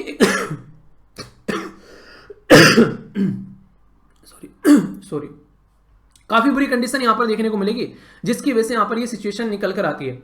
वर्कर का जो बिहेवियर है वो काफी ज्यादा इंपैक्टेड होता है। खासकर आप लोग देखो, कोई कंपनी है, प्रॉफिट पे प्रॉफिट कमाई जा रही है, पर वर्कर की सैलरी में वर्कर को कुछ भी उसका एक तरीके से वहां पर एक बोनस तक देने के लिए वो इंसान तैयार नहीं है। ठीक है, तो वर्कर को अगर प्रॉपर वेल पेड अगर वर्कर रहेगा, उसका काम करने में भी मन लगेगा कि हाँ यार कम से कम घर की तो टेंशन नहीं है। आप लोगों को पता है, जब आप लोग यहाँ पर असिस्टेंट प्रोविडेंट फंड कमिश्नर बन जाओगे, आप लोगों की सैलरी जो है बड़ी शानदार आप लोगों को देखने को मिलती है। आईएएस आईपीएस बन जाते हैं, उनको इतनी शानदार फैसिलिटी क्यों दी जाती है? क्योंकि उनका काम है एडमिनिस्ट्रेशन को थामना, लॉ एंड ऑर्डर को मेंटेन रखना। अगर वो अपने घर की चीजों में ही लगे रहेंगे तो फिर वो सारी चीजें कैसे थाम पाएंगे? इसीलिए उनको इतनी ज्यादा सर्विस जो है, इतनी बेहतरीन तरीके की वहां पर सर्विस प्रोवाइड कराई जाती है। तो ये सिचुएशन आप लोग यहाँ पर समझ सकते हैं। तो इकोनॉमिक और टेक्निकल इन्वायरमेंट जो है वो भी यहाँ पर इंपैक्ट डालता है इसके ऊपर। रही सही कसर रह गई हमारे देश के अंदर में, अगर प्रॉपर सिस्टमेटिक वे में कानून नहीं है और एक पॉलिटिकल इन्वायरमेंट नहीं है। आप लोगों ने पता चला, एक गवर्नमेंट थी, उसने अच्छे कानून बनाए, उसको पास कराने की कोशिश करी थी पार्लियामेंट में, गवर्नमेंट गिर गई। कल को दूसरी गवर्नमेंट आ गई, उसने उसको उठा के ठंडे बस्ते में डाल दिया, कह रहा बनाते ही नहीं है। तो देश के अंदर में जो पॉलिसीज बनती है, ठीक है, आप लोग देखते हैं आज की डेट में हमारे देश के अंदर कितनी सारी लार्ज स्केल पर गवर्नमेंट के द्वारा स्कीम चलाई जाती है। आप लोगों को पता है ना, आज की डेट में सारी जितने वर्कर्स के रिलेटेड देखो, उनकी पेंशन की स्कीम देखो, आज की डेट में जो खासकर हमारे देश के अंदर में मतलब इस एरिया में बहुत ज्यादा फोकस रिसेंटली अभी दिया गया है। तो गवर्नमेंट अगर अच्छी होगी, वर्कर के बारे में सोचने वाली होगी, तो डीपीएसपी वाली वो चीजें इंप्लीमेंट करती हुई फिर यहां पर नजर आएगी। तो ये एक बैलेंस बनाने वाली बात यहां से निकल कर आती है कि कैसे बैलेंस बनाना है। अब कोई इंसान है, मान लीजिए वो वर्क फ्रॉम होम कर रहा है, ठीक है, अब वो वर्क फ्रॉम होम जो है वो ज्यादा एफिशिएंटली कर पा रहा है। तो अगर वो वर्क फ्रॉम होम कर रहा है तो उसको प्रॉपर सिस्टमेटिक वे में घर का इन्वायरमेंट प्रोवाइड करा दो यार, तुमको तो काम करवाना है। तो ये फ्लेक्सिबिलिटी पहले नहीं थी, अब आ गई है। अब वर्क फ्रॉम होम अगर कोई कर रहा है तो वर्क लाइफ बैलेंस, ठीक है, मोटिवेशन रहता है, फ्लेक्सिबिलिटी बनी रहती है कि उस टाइम पर होगा, प्रोडक्टिविटी इंसान की बढ़ती है, जॉब में रिटर्न रहता है। और लड़कियों के लिए तो शानदार है ये, और सेविंग करने में फायदा होता है। क्यों? आने जाने में पैसा लग गया सामने का। एक बात बताऊं आप लोगों को, अगर आप लोगों को वर्क फ्रॉम होम में 10,000 रुपए मिल रहे हैं और कहीं बाहर रह के अगर आप लोगों को 30,000 रुपए मिल रहे हैं, तो वो इक्वल है। 15,000 रुपए खाने के, 5,000 रुपए में तो आप लोग 15,000 रुपए रहने के, 5,000 रुपए में तो खाना पीना नहीं निपटने का, ये भी कम है, बोलना चाहिए बल्कि 35,000 रुपए। यानी कि बाहर के 10,000 रुपए, वो घर के 10,000 रुपए और बाहर के 35,000 रुपए इक्वल है। अगर घर 10,000 रुपए मिल रहे हैं तो समझ लेना बाहर रहोगे 35,000 रुपए भी कम पड़ेंगे। तो यहां से आप लोग अंदाजा लगाओ। तो इससे क्या होता है, अगर कोई वर्कर ऐसा है कि उसने बोला कि मैं वर्क फ्रॉम होम करने वाला हूं, तो फ्लेक्सिबिलिटी इतनी दो उसको कि वो वर्क फ्रॉम होम कर सकता है। अगर वो काम अपना कंप्यूटर पे बैठ के आसानी से कर रहा है तो फिर दिक्कत क्या है इसमें? तो इस तरीके से कम एटलीस्ट उनको फ्लेक्सिबिलिटी यहां पर मिलनी चाहिए। इसके ऊपर भी फोकस देना काफी ज्यादा जरूरी है। इससे क्या होता है, इससे इफिशिएंसी बढ़ती हुई आप लोगों को नजर आएगी। इफिशिएंसी बढ़ेगी तो कंपनी के अंदर में प्रॉफिट बढ़ेगा, प्रॉफिट बढ़ेगा तो देश के अंदर में इकोनॉमी बढ़ेगी। तो इनडायरेक्ट वे में सारा का सारा फोकस जो आएगा वो देश के ऊपर निकल कर आएगा कि सारी चीजें कहीं ना कहीं एक देश के ऊपर एक पॉजिटिव इंपैक्ट डालती हुई नजर आ रही है। तो ये बात आप लोग यहां पर जरूर ध्यान रखिएगा, ठीक है। एक फैक्टर और है यहाँ पे जो इंक्लूड करके चल सकते हैं कि एक एम्प्लॉई, यानी कि जो जॉब कर रहा है यहाँ पर, एक एम्प्लॉई है वहां पर और एक एम्प्लॉयर है जॉब देने वाला, उनकी दोनों के बीच में बैलेंस कैसा चलने वाला है, ये मार्केट कंडीशन के ऊपर भी डिपेंड करेगा। मार्केट में स्लो डाउन आ गया, अभी रिसेंटली आप लोगों ने देखा होगा कितनी बड़ी बड़ी कंपनी ने यहाँ पर, गूगल ने, फेसबुक ने, मतलब बड़ी बड़ी कंपनी ने लोगों को निकाल निकाल के बाहर फेंक दिया। ये क्या हुआ, ये आप लोगों को यहाँ पर एक रिसेशन टाइप में कंडीशन यहाँ पर देखने को मिली। तो ये सिचुएशन भी यहाँ पर सामने निकल कर आती है। तो ये भी एक समझने वाली बात है कि कहीं ना कहीं कि मार्केट की कंडीशन कैसी है, ये भी डिसाइड करती है कि कंपनी को प्रॉफिट हो नहीं रहा है तो कंपनी कैसे सामने वाले को देगी जब खुद उसका प्रॉफिट नहीं हो रहा है। तो इस तरीके से यहां पर जब समझने वाली बात आती है तो आप लोग चीजों को अंडरस्टैंड कर पाएंगे कि उसको प्रॉफिट होगा तभी तो सामने वाले को देगी, वरना सामने वाले को कैसे प्रोवाइड कराएगी यहां पर। तो इसलिए कहते हैं कि मार्केट की कंडीशन रहना भी अच्छी बात, जरूरी है यहां पर बैलेंस बनना, वरना कोविड-19 जैसी सिचुएशन रहती है और सबको बोलता है छुट्टी, घर जाओ और इंजॉय करो। इसकी वजह से क्या होगा, फिर सिचुएशन जो है वो खराब होती है यहां पर नजर आएगी। जो घर से बैठा वर्क फ्रॉम होम कर रहा है उसको बोल दिया अब घर पर ही रहना, अब कंपनी में आने की जरूरत नहीं है, अपने बच्चे खिलाना अच्छे से बैठ के। सामने वाले की तो बेसिकली सिट्टी बिट्टी गुल हो गई। क्यों? सामने वाले ने तो घर का लोन ले रखा है, कैसे घर का लोन जो है पे किया जाएगा, उसकी तो सिचुएशन खराब हो रखी है, कैसे जिंदगी आगे बढ़ेगी। तो ये सारी सिचुएशन जो है फिर खराब होती नजर आती है। तो ये सारे के सारे फैक्टर हैं जो कि यहां पर अफेक्ट करते हैं, जो कि इंपॉर्टेंट है, बहुत ज्यादा जो मैटर करते हैं। ये जो चीजें मैंने अभी आप लोगों को बताई वो क्या थी कि किस तरीके से चीजें जो हैं वो अफेक्ट हो रही हैं अगर यहां पर इनके बीच में रिलेशन जो है वो खराब हो जाता है। अगर रिलेशन अच्छा रहे उसका बेसिकली टारगेट रखना है तो उसको बोलते हैं ऑब्जेक्टिव, कि इनका मतलब क्या है, यानी कि जो इंडस्ट्रियल रिलेशन है इनका ऑब्जेक्टिव क्या है, क्यों लाए गए हैं इंडस्ट्रियल रिलेशन। तो इनका ऑब्जेक्टिव यहां पर क्या है, सबसे पहले तो यहां पर यह है कि आप लोग क्या करना है, इंक्रीज करना है प्रोडक्शन और प्रोडक्टिविटी, क्योंकि जितना भी जो कोई कंपनी बना रही है, एक कंपनी है जो कि यहां पर आप लोगों के लिए मैगी बनाती है, जिसको मैगी खाना पसंद है वो इंजॉय कर रहा है, तो यहां पर क्या हो गया यहां पर कि उस प्रोडक्शन जो है वो एक तरीके से इंक्रीज हो रहा है, लोग जो है मैगी दबाकर खा रहे हैं, उसका टेस्ट जो है बड़ा शानदार दिख रहा है, तो उसकी प्रोडक्टिविटी बढ़ती जा रही है, तो इससे क्या होगा, कंपनी बढ़ेगी और ज्यादा लोगों को जॉब मिलती है यहां पर नजर आएगी, आप लोग ऐसे बोल सकते हैं, ठीक है, और ज्यादा देश के अंदर में इकोनॉमी बढ़ती यहां पर नजर आएगी, तो उसका ऑब्जेक्टिव है कि दोनों में लड़ाई ना हो, सारी चीजें आसानी से यहां पर चलती रहे। सेफगार्ड करना राइट एंड द इंटरेस्ट, ये काफी ज्यादा जरूरी है, अगर जो काम कर रहे हैं यहां पर उनका इंटरेस्ट और जो उनका राइट है उसको सेफगार्ड नहीं करेंगे, लेबर और एक तरीके से दोनों के बीच में, मैनेजमेंट के बीच में अगर एक म्यूचुअल अंडरस्टैंडिंग नहीं डेवलप होगी तो फिर अच्छी चीजें नहीं होगी, कंपनी की भी गुडविल के लिए अच्छा नहीं है और ना ही पर्टिकुलर लोगों के लिए अच्छा है यहां पर, तो दोनों एक दूसरे के साथ में सींग लड़ाते हुए नजर आएंगे, तो या तो फिर यहां पर रोकी भाई चाहिएगा या फिर महात्मा गांधी जी चाहिए, अब ना तो रोकी भाई है ना महात्मा गांधी जी हैं, अब क्या करेंगे, तो फिर दिक्कत होगी, फिर जाएंगे यहां पर गवर्नमेंट के पास में, गवर्नमेंट नहीं है ट्रेड यूनियन के पास में, ट्रेड यूनियन नहीं है तो कोर्ट के पास में, तो ऐसे चक्कर चलते रहेंगे, और जो धाड़ी के मजदूर हैं उनको तो और भी दिक्कत देखने को मिलती है जब कई ऐसी दिक्कतें निकल कर आती हैं।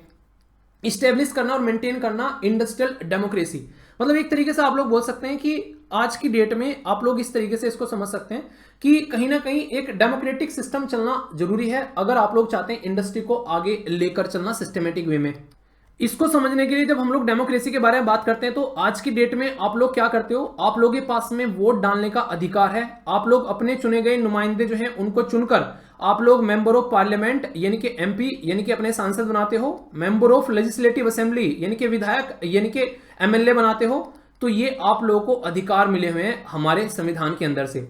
पर लेकिन अगर किसी कंपनी के अंदर हम लोग बात करते हैं, उस कंपनी के अंदर में जो यहां पर जॉब देने वाला है और जो जॉब लेने वाला है उनके बीच में कैसे बैलेंस बनना है, क्या कंपनी के अंदर में पहले बोला था कि सब जो है वो 5 घंटे काम करेंगे, अगले दिन मॉर्निंग में उठे सब जो है 8 घंटे काम करेंगे, क्या जो काम करने वाले लोग हैं उनसे वोट डालकर पूछा गया कि तुम इस बात पर सहमत हो, यह पूछा गया है, मतलब उनसे पूछा नहीं गया, आप लोगों ने अपने हिसाब से थोप दिया, तो ये ऑटोक्रेसी हो गई, जैसा मन किया वैसा कर दिया, काम करने वालों से पूछा ही नहीं जा रहा है। चलो आप लोगों ने काम करने वालों से नहीं पूछा, पर क्या 5 की जगह 8 घंटे 3 घंटे एक्स्ट्रा करने का उनको पैसा मिलेगा, इसके बारे में कोई बात करने के लिए तैयार ही नहीं है, तो यहां पर क्या हो गया, ये तो ऑटोक्रेसी हो गई यार, एक तरीके की पूछ ही नहीं रहे सामने वाले से, बस अपनी मनमानी चलाए जा रहे हैं वहां पर, तो ये जो होती है यहां पर माहौल बिगाड़ने वाली बात होती है, इसलिए बोला जाता है कि इसके ऊपर भी कहीं ना कहीं हम लोगों को कंट्रोल रखना जरूरी है, ये काफी इंपॉर्टेंट है यहां पर, ठीक है, क्योंकि म्यूचुअल बेनिफिट तभी होगा जब दोनों जो है ढंग से काम करेंगे, तो म्यूचुअल बेनिफिट यहां पर एक तरीके से म्यूचुअल बेनिफिशियल है, जो यहां पर लेबर मैनेजमेंट रिलेशन, अगर लेबर के और मैनेजमेंट के रिलेशन अच्छे रहेंगे तो अच्छी चीजें चलेंगी। कलेक्टिव बार्गेनिंग ये काफी इंपॉर्टेंट है, जिसके बारे में मैंने आप लोगों से बात की थी, उनको अपनी सैलरी बढ़वानी है, ठीक है, उनको आज की डेट में छुट्टी चाहिए, ठीक है, कुछ भी इस तरीके अगर चीज हो रही है एक तरीके से कलेक्टिव बार्गेनिंग के अंदर में आती है कि उनकी सैलरी बढ़वानी है, लीव चाहिए, जॉब पे हेल्थ सेफ्टी पॉलिसी के बारे में बात करें तो मिलकर डिस्कस कर लेंगे आप एक तरीके से उनके साथ में, तो सबके हित के बारे में बात करने वाली बात यहां पर आती है, अगर सबके हित में नहीं होगी तो फिर दिक्कत है, ऐसे नहीं कि एक इंसान के हित की बात करनी यहां पर, तो कलेक्टिव बार्गेनिंग का मतलब नहीं कि सबके लिए फायदे की बात की जाए। ये काफी खतरनाक मुद्दा कई बार बन जाता है, कॉन्ट्रैक्ट इंटरप्रिटेशन, यानी कि मान लीजिए एक इंसान है, उसने आज जॉब करना स्टार्ट किया और किसी कंपनी के साथ में उसने जॉब किया और कॉन्ट्रैक्ट दोनों का इतना खतरनाक हो गया कि यहां पर कंपनी जो है उस इंसान को बांधे हुए है, उसकी जिंदगी जो है वो दुश्वार हो गई है, सामने वाला बेचारा नॉर्मल वर्कर था, उसको समझ में नहीं आया, उसने अंगूठा लगा दिया, तो यहां पर कॉन्ट्रैक्ट का इंटरप्रिटेशन होना चाहिए ताकि सिस्टमेटिक वे में चीजों को पढ़ा जा सके यहां पर, ठीक है, वरना फिर क्या होता है, फिर यहां पर जो कोर्ट होता है वो यहां पर काम करता है कि सिचुएशन आ गई भाई साहब कि गवर्नमेंट और यहां पर एम्प्लॉय और एम्प्लॉयर जो है वो यहां पर चीजों को समझ नहीं पा रहे हैं, तो फिर हम आएंगे कूदने यहां पर, तो कोर्ट वाला सिस्टम चक्कर कचहरी के फिर यहां पर देखने को मिलेंगे आप लोग, क्योंकि अक्सर फिर मैटर वहां पर पहुंचते हैं। इंप्रूवमेंट इन द इकोनॉमिक और वर्कर की कंडीशन है वो तो सुधार नहीं है, अगर वो नहीं सुधरेगा, काम करने वाला ही अगर खुश नहीं रहेगा किसी घर में, सोचो घर में मम्मी है, सुबह से उनका माथा खराब कर रखा है तुम लोगों ने और वो ढंग से काम कर ही नहीं रही है, पता चला खाने में नमक ज्यादा हो गया, मिर्च ज्यादा हो गई, रोटियां जो है कच्ची रह गई, तो मजा आएगा आप लोगों का जिंदगी जीने में, तो कहोगे कि मम्मी इससे अच्छा तो यार रहने देते यार आज खाना बनाने को, तो वही वाली बात है, तो वर्कर कैसे काम करेंगे बेचारे, उनकी भी तो जिंदगी जो है वो थोड़ा सा आप उस तरीके से लेके चलनी पड़ेगी, तो ये बैलेंस बनाना जो है वो जरूरी है। अगर आप लोगों ने ध्यानचंद बन के ध्यान से पूरा लेक्चर सुना है तो अब मैं देखूंगा यहां पर उन क्वेश्चन के आंसर आप लोग देते हो या फिर नहीं देते हो। यहां पर यूपीएससी ईपीएफओ ईओएओ के अंदर में यहां पर क्वेश्चन पूछा जाता है ये वर्कर के बारे में, the provision of the worker participation in the management industry, ये किसके अंदर में मेंशन है, article 39A, article 43A, article 42, article 43B, क्या आंसर है आप लोगों के हिसाब से, आप लोगों को क्वेश्चन का आंसर देना है, ठीक है। बताना कितने क्वेश्चन आप लोगों के सही हुए हैं, सारे क्वेश्चन एक बार बताता हूं फिर आंसर बताऊंगा। नेक्स्ट क्वेश्चन यहां पर है, इंटरनेशनल लेबर ऑर्गेनाइजेशन के जो कन्वेंशन है 138 और 182 वे किससे रिलेटेड है? यहां पर चाइल्ड लेबर से रिलेटेड है, adoption of the agriculture practice से रिलेटेड है, या फिर regulation of the food price से रिलेटेड है, या फिर जेंडर जो पैरिटी है उससे रिलेटेड है। हिंदी और इंग्लिश में जिसको जिस तरीके से भी पढ़ना होगा इसको पढ़ लेना, कोई इशू नहीं है। 2017 में क्वेश्चन पूछा गया यहां पर ईपीएफओ के द्वारा, यहां पर works committee, safety committee and canteen management committee किस चीज का एग्जांपल है? यहां पर worker participation in management, worker education, worker cooperatives, या फिर वर्कर जो सजेशन स्कीम है। क्या सही लगता है आप लोगों के हिसाब से, क्या आंसर होगा? देखता हूं कौन बताता है। सारे क्वेश्चन पढ़ लो अच्छे से, फिर आंसर बताऊंगा, देखना कितने क्वेश्चन सही हुए हैं। बात करते हैं यहां पर इंटरनेशनल लेबर ऑर्गेनाइजेशन के बारे में, उसके द्वारा कौन कौन सी रिपोर्ट प्रस्तुत की जाती है। तो वर्ल्ड सोशल प्रोटेक्शन जो प्रोग्राम है, basically world social protection report, global hunger index, global wage report, world employee और इसी के साथ में सोशल आउटलुक रिपोर्ट। सही आंसर क्या है यहां पर आप लोगों को ये बताना है। ए में बोला गया 1 2 3, बी में बोला गया 2 3 4, सी बोला गया 1 3 4, डी में बोला गया ऑल ऑफ द अबोव। तो सही आंसर बता दो, देखता हूं कौन कौन सही आंसर देता है। एक और क्वेश्चन है आप लोगों के लिए, ट्रेड यूनियन से रिलेटेड है। यहां पर ये बोला है कि नेगोशिएशन जो की जाती है वो कलेक्टिवली विद द एडमिनिस्ट्रेशन, जो इसके ऑब्जेक्टिव होते हैं। अपग्रेडेशन करना एम्प्लॉयर जो इन द ऑर्गेनाइजेशन, ये बोला गया है। डिमांड करना better working condition, higher job security, ये बोला गया है। इसी के साथ में डिमांड करना higher level of democratic control decision making के ऊपर, ये बोला गया है। तो कौन सा आंसर सही है आप लोगों के हिसाब से, आप लोगों को ये बताना है। ए में बोला गया है 1 2 3, बी में बोला गया है 2 3 4, सी में बोला गया है 1 3 4 और डी में बोला गया है all of the above. Interesting question है भाई साहब, मजा आना चाहिए अटेम्प्ट करने में। बहुत ही तसल्ली में पढ़ा रहा हूं तो इसलिए बिल्कुल भी अब ये मत पूछना कि कहां से आ गया। एक और क्वेश्चन है यहां पर, इंटरनेशनल लेबर ऑर्गेनाइजेशन जिसको आईएलओ बोलते हैं, वो एक तरीके से उसका नाम इंटरनेशनल लेबर ऑर्गेनाइजेशन यहां पर बेसिकली आप लोगों को देखने को मिलता है इन 1999 में, ठीक है। ये जो पर्टिकुलर इंटरनेशनल लेबर ऑर्गेनाइजेशन है यहां पर, इसके बारे में पहले एक तरीके से इसको इंटरनेशनल लेबर ऑर्गेनाइजेशन थे, फिर यहां पर आप लोग यहां पर देख सकते हैं आईएलओ, ठीक है। तो फ्रेम की गई अंदर 1999 में। इंटरनेशनल लेबर कोड जो है जिसको आईएलसी बोलते हैं वो सेटअप किया गया इंटरनेशनल नॉर्म्स और स्टैंडर्ड को ध्यान में रखते हुए, जो इंडस्ट्रियल डिस्प्यूट के जो इश्यू होते हैं उनको लेकर ऑफ द वर्कर्स। नेक्स्ट यहां पर बात की जा रही है, इंटरनेशनल लेबर ऑर्गेनाइजेशन सेटअप किया गया यहां पर recommendation of the convention of the minimum international labour standard के बारे में यहां पर बात की जा रही है। कौन सी स्टेटमेंट करेक्ट है? ओनली 1 2 3, 1 2 3 या फिर नन ऑफ द अबोव। अभी आंसर बताऊंगा और बताना कितने क्वेश्चन जो हैं उनके आंसर आप लोगों के सही हुए, ठीक है। पहले क्वेश्चन में तो कोई एक्सप्लेन करने वाली बात ही नहीं है। मैंने बताया था कि अगर ये काम करेंगे तो क्या होगा, वर्कर का पार्टिसिपेशन आप लोगों को यहां पर देखने को मिलेगा। वर्कर का पार्टिसिपेशन इन द मैनेजमेंट आप लोग बेसिकली यहां पर बोल सकते हैं, ये आप लोगों के सामने यहां पर निकल कर आता है। और यही है आर्टिकल 43A। ये समझा था ना आप लोगों को, है बताइए, यही समझा था या नहीं समझा था? यही क्वेश्चन आप लोगों को यहां पर देखने को मिलेगा आगे। फिर यहां पर ये इस तरीके से अगर मैनेजमेंट जो हो रहे हैं यहां पर, ये तो कौन सा आर्टिकल है, तो यही आप लोगों को यहां पर घुमाकर क्वेश्चन पूछ लिया गया। तो कहने का मतलब है कि वही चीजें हैं, थोड़ा सा घुमा घुमाकर पूछ ली जाती हैं। प्रीलिम्स में क्या क्वेश्चन पूछा गया यूपीएससी के प्रीलिम्स में, उसमें यहां पर क्वेश्चन था दूसरा, लेबर के बारे में पूछ ली गई बातें, कौन कौन सा यहां पर स्टेटमेंट सही है। इसका आंसर आप लोगों को ए देखने को मिलेगा, क्योंकि 138 और 182 जो है वो चाइल्ड लेबर के बारे में बात करते हैं और मिनिमम एज उसको लेकर चलते हैं कि बच्चों को कैसे यहां पर चाइल्ड लेबर वाले सिस्टम से निकालना है। क्योंकि चाइल्ड लेबर एक ऐसी बुरी कंडीशन है सोसाइटी के अंदर में, इतनी खतरनाक है जिसकी कुछ हद नहीं है, उसके ऊपर काम करना चाहिए। अगर बात करें एज जो चिल्ड्रन इंप्लॉयड है 14% है दुनिया में, अगर बात करें 15 से 17 के बीच में, 28% है 12 से 14 के बीच में, ये कंडीशन आप लोग समझो। और 48% आप लोग यहां पर 5 से 10 की एज में भी आप लोगों को यहां पर देखने को मिलेंगे। और मेल और फीमेल, लड़के और लड़कियां दोनों हैं, तो इसके ऊपर काम करना जरूरी है, ठीक है। तो आंसर क्या हो गया यहां पर? आंसर सीधा सीधा हो गया चाइल्ड लेबर से रिलेटेड, यानी कि ए आंसर हो गया। इस रिपोर्ट के बारे में अगर मैं आप लोगों से बात करूं, आंसर बताना जरूर इनको, ठीक है, बिल्कुल अच्छे से। इस रिपोर्ट में अगर ध्यान से देखोगे तो आंसर आप लोगों को यहां पर सी नजर आएगा, ठीक है। क्योंकि ये वाली जो है ग्लोबल हंगर जो इंडेक्स है, मैंने डेली कितनी बार आप लोगों को पढ़ाई यहां पर, ये कौन प्रस्तुत करता है? चलो सबके नाम बताने आप लोगों को, एक मैं बताता हूं, कंसर्न वर्ल्ड वाइड, बाकी इसके साथ में मिलकर कौन कौन हो रहा है वो आप लोगों को बताना है, ठीक है। तो ये बड़ी ही डिटेल में आप लोगों से डिस्कस किया था।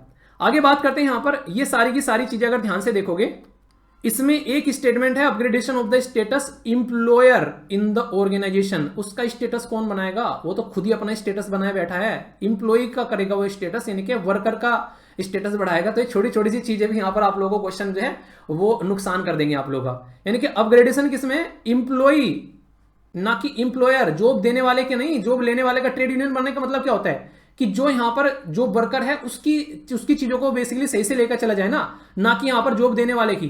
ठीक है, तो ये समझ सकते हैं आप लोग। यहाँ पर आंसर क्या हो गया? आंसर यहाँ पर सी हो गया। ये क्वेश्चन जो था थोड़ा सा खतरनाक लेवल का यहां पर बनाया गया था, क्योंकि ये क्वेश्चन जो है नेक्स्ट लेवल का हो गया थोड़ा सा। ये जो काम है ये इंटरनेशनल लेबर कोड का नहीं है, ये इंटरनेशनल लेबर ऑर्गेनाइजेशन का है बेसिकली। और ये जो नीचे बोला गया है ये है इंटरनेशनल लेबर कोड, इनका नाम जो है वो अपोजिट कर दिया गया था। और यूपीएससी इस तरीके से आप लोगों के साथ में कई बार खेलती हुई आप लोगों को यहां पर नजर आती है। तो करेक्ट ओनली वन स्टेटमेंट यहां पर हो गई। ठीक है, कई बार ऐसे करेगी, डेफिनेशन किसी को होगी और किसी का आप लोगों को आंसर दे देगी। तो ये बेसिक थीम है यूपीएससी की जो आप लोगों से वो खेलती हुई यहां पर नजर आती है। तो ये था आज का पूरा लेक्चर। कैसा लगा आप लोगों को ये लेक्चर? किस तरीके से लग रहा है कि समझ में आया या फिर नहीं आया? इंडस्ट्रियल रिलेशन पढ़ने में मजा आया या फिर नहीं आया, या फिर कोई दिक्कत लगी? क्वेश्चन एग्जाम में पूछे गए हैं उनको सोल्व करने में मजा आया या फिर नहीं आया? आज के लेक्चर को कितना रेट दोगे आप लोग? अगर मैं बोलूं कि 10 में से आप लोगों को इसको रेट देना है तो कितना रेट इस लेक्चर को दोगे आज? तो बताइए। और बाकी कोई सजेशन सुझाव हो तो कमेंट बॉक्स आप लोगों के लिए ओपन है, उसमें अपना कमेंट जरूर छोड़ना, ताकि आने वाले टाइम में लेक्चर को और अच्छे से इंप्रूव करके यहां पर हम लोग आगे बढ़े। तो आई होप कि आप लोगों ने इसको ढंग से एंजॉय किया होगा। तो all the best to all of you. शानदार तरीके से अपना ध्यान रखिए और अपनी सेहत का भी ध्यान रखिए यार।